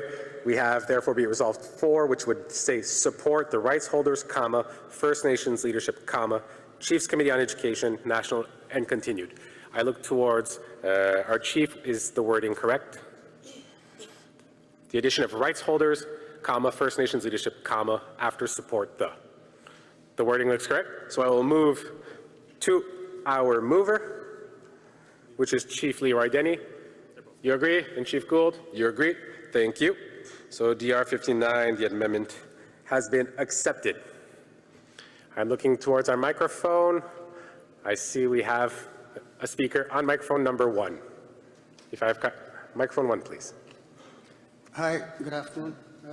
Chief Peter Wessey, Moose Cree First Nation. Proposing a friendly amendment for draft resolution number 56. That a new clause be added. Call on AFN Legal to provide an analysis, including recommendations on a potential Canadian human rights complaint on the ongoing and historical chronic underfunding of First Nations education. Thank you, Chief.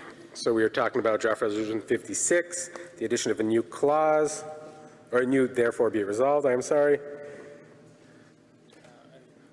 I believe he's working with the resolutions committee on the language.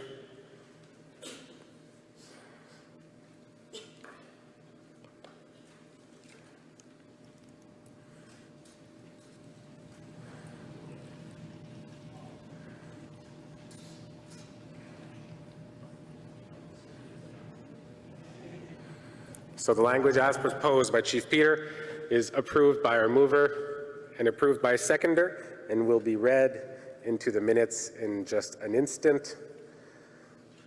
Is that one the good one? Yes. So we have, therefore be it resolved 6, call on AFN Legal to provide an analysis, including recommendations on a potential Canadian Human Rights Tribunal complaint on the ongoing and historical chronic underfunding of First Nations education. Good, thank you. I call question. And question has been called. I will, seeing no one's at the mic. Question 4, Omnibus on social and education, which includes draft resolution number 32, draft resolution number 56, draft resolution 59, draft resolution 60, and draft resolution 62. Is anyone in opposition?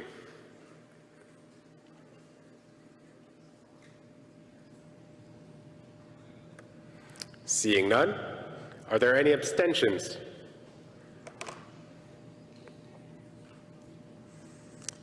Seeing none, Omnibus on social and education is adopted by consensus. Thank you.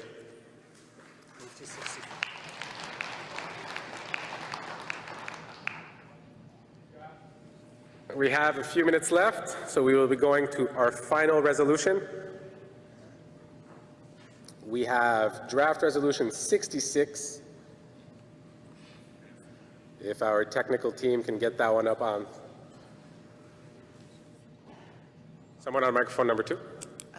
Judy Wilson, proxy holder for Chief Clarence Louis. I just wanted to say we had resolution 73 and 75 with Jordan's principle. It was in the omnibus, it was taken out, but it was also part of the social resolutions. Thank you, Chief.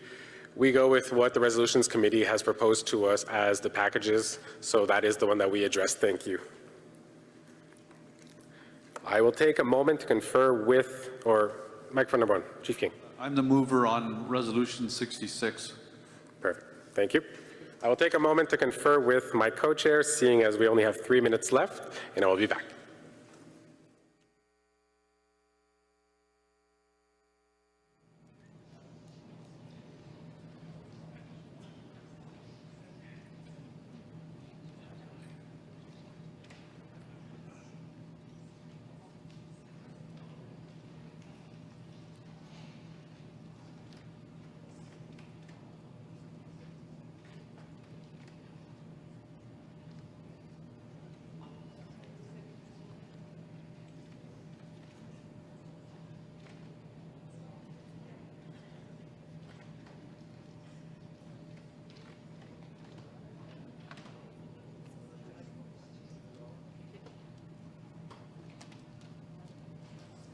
So we are being advised by our team who works on protocol that to have our exit in the right way, we need our drummers, we need our Eagle staff carried out, and there are issues with timing and agendas for later. So seeing that it is 5:03, we would be looking towards moving towards our ending protocols. Again, if there's a motion on the floor to extend the time, that can be done, but it would affect closing protocols, which is part of our practices as is tradition. It is already 5:04 now, so I am looking towards you to understand if we do not go towards closing, then our closing protocol will be affected directly. Microphone number 1. First things first, sorry, Veronica, I'll make the motion to extend. We have proxy Bernard. 15 minutes.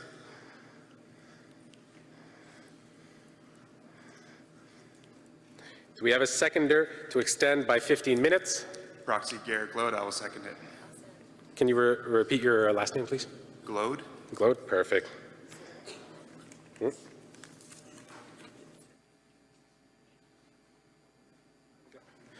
So the motion on the floor is to extend the ending time by 15 minutes, which would bring us to 5:20, knowing that this may affect closing protocol. I open it to discussion if anyone has or wants to address the discussion. I've heard question in the background. Thank you. I look towards discussion. So I will go. The motion is to extend by 15 minutes, making our new finishing time 5:20 p.m. I would look to see if we have any opposition.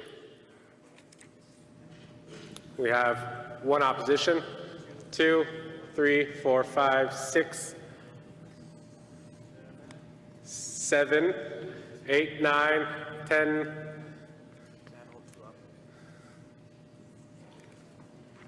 So I'd look towards our distribution team to maybe come and help us with this due to the numbers.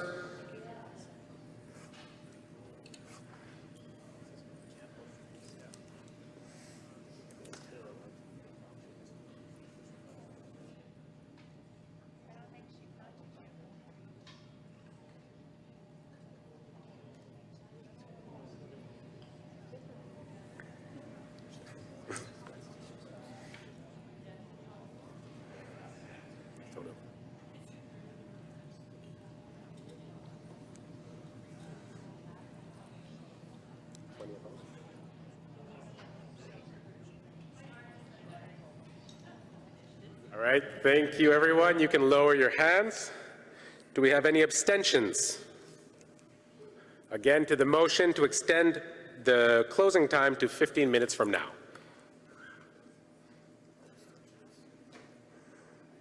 Seeing none. All those in favor, please raise.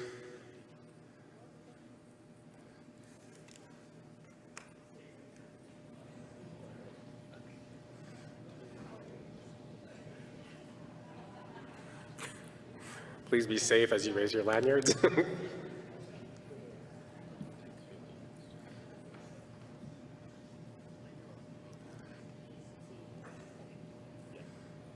our knowledge keepers, you need something to drink? You need something, a little bite, quick something? You guys good? 37. We're giving time to people to count. You can now lower your hands. So the motion was to extend by 15 minutes. We had 20 opposed, 37 for, so the motion is carried. As I throw my pen. So we will continue on with draft resolution 66 in that case. Draft resolution 66, continued rejection and denouncements of Métis illegitimate rights assertion. Moved by Chief Wilfred King, who we have here, and seconded by Chairperson Kilsalem, who we have here.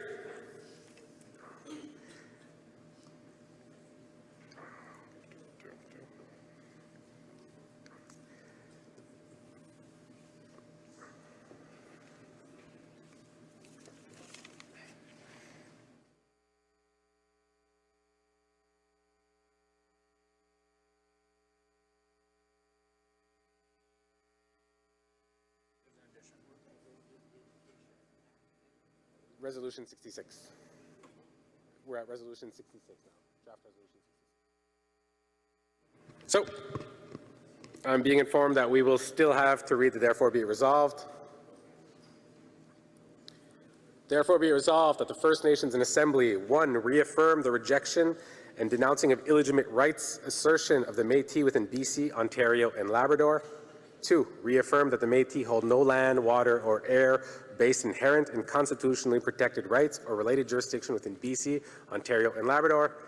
3, direct the Assembly of First Nations, AFN, to call on the Government of BC to continue working with First Nations in BC to build upon its distinctions-based approach primer to ensure a comprehensive, appropriate, and consistent whole-of-government distinction-based approach is implemented with respect to the Government of BC's relations with First Nations, Métis, and Inuit in BC in consultation and cooperation with First Nations in BC. 4, direct the AFN to urge the Government of Canada to immediately develop and implement a comprehensive, appropriate, and consistent whole-of-government distinctions-based approach with respect to Canada's relations with First Nations, Métis, and Inuit in consultation and cooperation with First Nations right holders, and to make that approach public. 5, direct the AFN National Chief to advocate to the Prime Minister and the Premiers to ensure that all federal, provincial, and territorial governments uphold Canada's duty to consult, ensuring that First Nations are adequately engaged in order to mitigate adverse impacts on their inherent and treaty rights, title, and jurisdiction. And point 6, that was revised, direct the AFN National Chief to advocate to the Prime Minister and the Premiers to ensure that all federal, provincial, and territorial governments create policies and mechanisms in alignment with OCAP principles to ensure access to historical archives and documentation for Indigenous peoples who are disconnected from their nations to support access to evidence of their Indigenous ancestry. We will now go to our mover for opening comments. Chief King, microphone 1, please. The resolution speaks for itself. Thank you, Chief King. I will look towards our seconder, Chairperson Calcela. Microphone 2, please. Microphone 2, please. Okay. Very quickly, there was a request for a couple of minor friendly amendments. So one is adding a 3. Yeah, adding in between 2 and 3, adding a new clause that says reaffirm that First Nations have the right to determine their own identity or membership in accordance with their customs and traditions in alignment with Article 33 of the UN Declaration. And I think we submitted that wording? Wording submitted, yeah, to the Resolutions so. Committee. So we're looking to add between 2 and 3 a point on nations. Can you repeat your language, please? And then an additional one is adding to number 7, after the word territorial governments, so the term territorial governments, there would be a new or an additional line that says, I'll read the whole thing. Direct the AFN National Chief to advocate to the Prime Minister and the Premiers to ensure that all federal, provincial, and territorial governments, and here's the new part, create policies and mechanisms in alignment with OCAP principles to ensure access to historical archives and documentation for Indigenous peoples who are disconnected from their nations to support access to evidence of their Indigenous ancestry. Just checking if staff got the Looking towards our Resolutions Committee.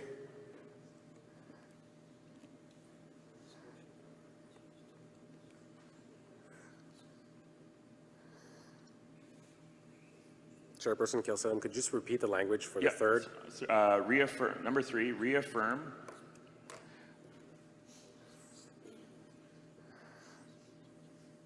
that First Nations have the right to determine their own identity or membership in accordance with their customs and traditions in alignment with Article 33 of the UN Declaration.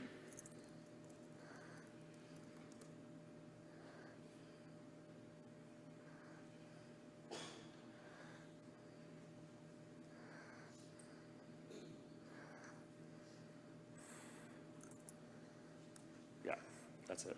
I just want to make sure the word accordance, was it alignment that you had said or accordance? Oh, in alignment. In alignment with Article 33. In alignment with Article 33 Customs of the and UN. traditions in alignment with Article 33.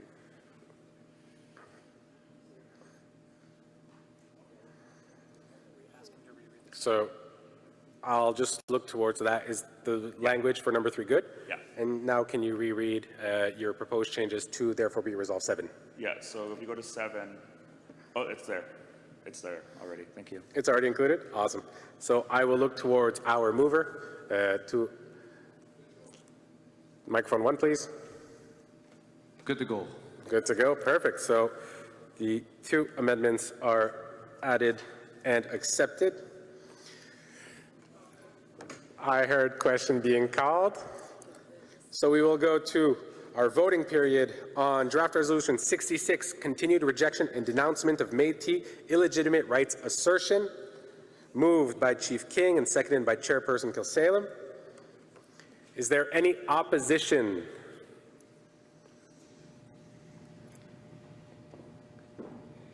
Is there any abstention? Draft resolution 66 is thus carried by consensus.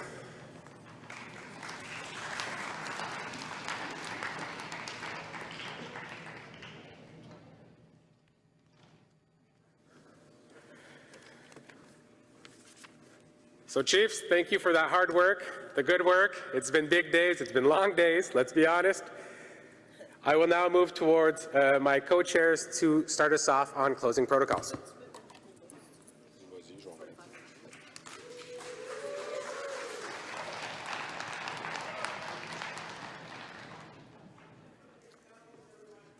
Bye. Okay, so congratulations, everyone. What a week, what a day.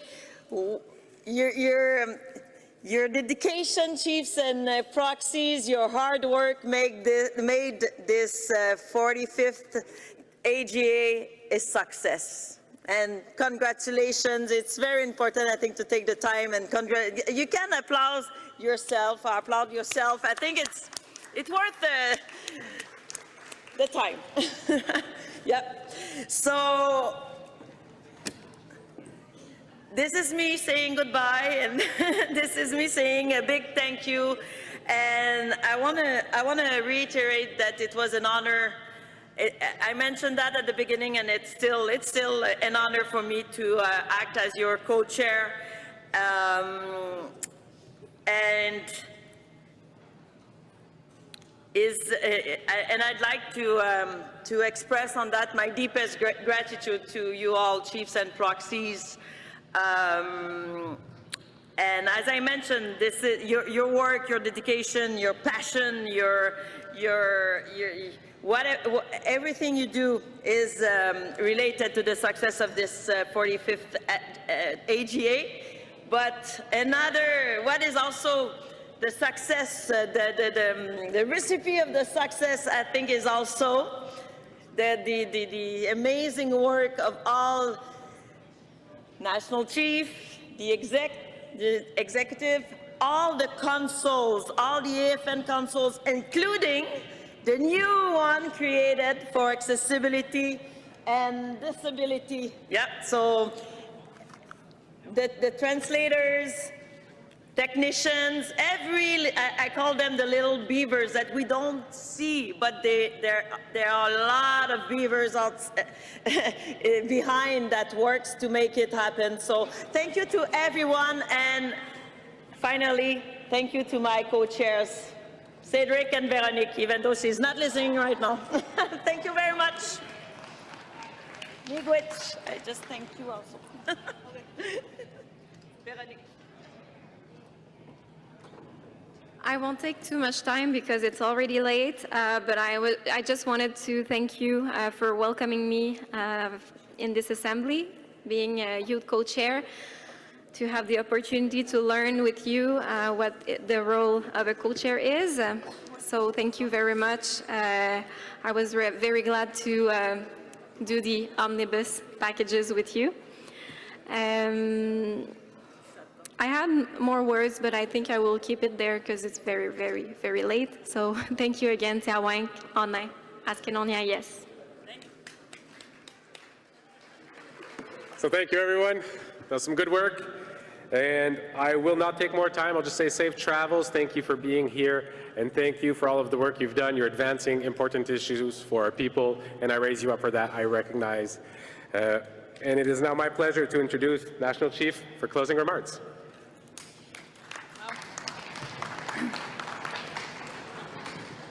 Thank you. And thank you to our wonderful co-chairs. Give them a round of applause, folks. Thank you. You're back in September and then in December again, so there you go. Anine Boujou, thank you. Greetings, chiefs, council members, elders, proxies, and guests. Wow, what an amazing assembly. And I'm so proud of all of you, all of us together. Please take a moment and thank your neighbors around you before you leave today, and miigwech for that. And thank you to Grand Chief Cody Diabo of Kahnawake Nation and Regional Chief Ghislain Picard for the warmest welcome to your territory on behalf of everyone here. We've been so blessed to have been gathered here, and thank you to the Assembly of First Nation staff, their team, the Congress Center staff for making us feel at home. Also like to thank the many notable guests who attended the Assembly, ministers, party leaders, and of course, Lieutenant Governor of Quebec, Manon Ginot. Thank you. We had nearly 2,200 people registered this week, over 400 chiefs and proxies. It is great to see that the AFN is so alive and well.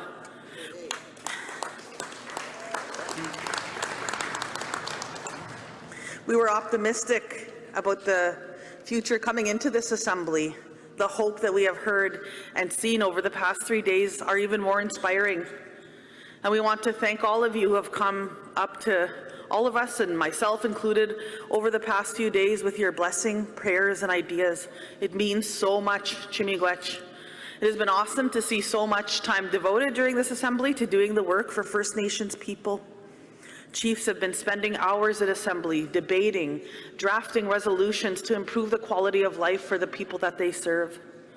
That does not even include the effort that has gone into these resolutions that lead up to this Assembly. Some of you are not here, but watching at home, and I want to thank you for your participation. Chiefs debated, improved, and passed a record. I don't know, how many resolutions did we do now, Cedric, after today? Do we know? Last question, Chair. Congratulations. You've done so much work. We particularly also want to recognize my sister. I know one of my sisters is here from OCN, and Chimigwech Chief for today from Manitoba for seeking an independent inquiry into the murders of 4 of our First Nations women in Winnipeg. And I know that I was out of the room today, but we were with the families, and I just want to take a moment to remember the 4 women. Chief was here. Her and I had to leave and do a press conference with these families. And the man, I'm not even going to mention his name, that killed, at least we know 4 of our women, has been found guilty of first-degree murder in all 4 of them. And it's such a, so if we could just take a moment and remember those 4 souls, their families. Grand Chief Merrick, Chief.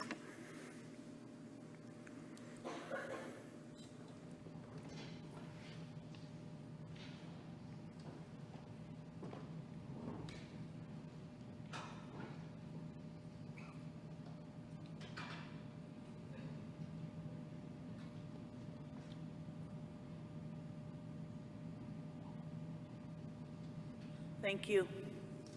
I want to thank you, Chiefs, though, because I think that you are trying to change the way that policy is done through your resolutions. And you've called on me to ask the Manitoba Lieutenant Governor to establish an inquiry into how police and provincial officials probe the 2022 killings. Those daughters were there today. Those women's daughters were there today.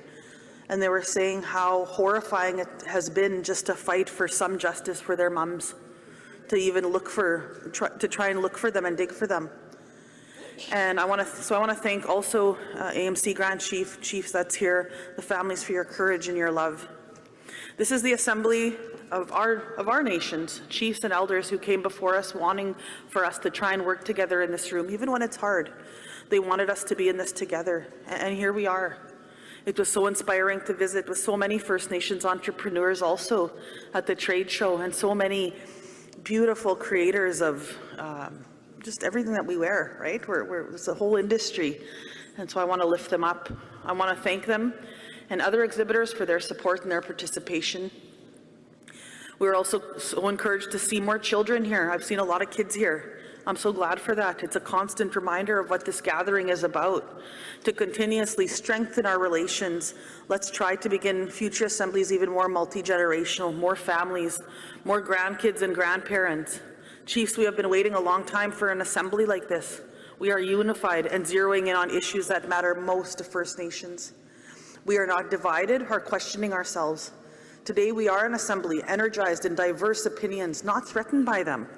We are an assembly unified behind a common belief that First Nations families should be empowered to care for our own children. United by a hope that our children will be more prosperous than us, we leave the assembly with an unwavering commitment to assert our rights. As long as the sun shines, the grass grows and the rivers flow. Chiefs, thank you for your leadership. More Canadians understand our success is Canada's success. That's because you keep saying that, and they're listening to you. They listen to us. They message, many of you. With just over 40 million people, Canada can't afford to leave anyone behind, particularly First Nations people. Over the next decade, more than $550 billion of major projects will be launched in this country on the traditional lands of your communities of First Nations. Trillions will flow to the Canadian economy. We heard the leader say that today, and create tens of thousands of jobs. But these projects will not advance without First Nations support, and that's the truth. Chiefs, you are accelerating a significant shift taking place in this country. You demonstrate we can look after our own over and over again. You demonstrate First Nations can effectively manage big projects. Together, you are driving economic growth and social change in this country. Together, we have secured, excuse me. Together, we have secured a historic multi-million-dollar settlement offer from the federal government to start reforming Canada's broken First Nations child welfare system. While this is a great progress, things can change. With an aging minority government in Ottawa, we can't take anything for granted. That is why we want to thank the federal party leaders, NDP leader Jagmeet Singh and Conservative leader Pierre Poilievre for attending this week. They are listening because they know Canada's future economic and social prosperity depends on it. Our viewpoints cannot be ignored anymore. We are proud of our chiefs for asking the tough questions and standing up for our people during these sessions. We will be raising these issues with the premiers and demanding action. This week has reminded me again of the Assembly's strength in our diversity, unity, and ability to deliver results for First Nations. Chiefs, the next time we gather, you will have a once-in-a-lifetime opportunity to start to build a new future for our First Nations children and accomplish something that was just unimaginable, even just a few years ago. I can't wait to be with you in Manitoba and make history together in September. Have a safe journey home. Have a wonderful summer. And yeah, miigwech, merci. Gigiyab bin Minoa, Minna.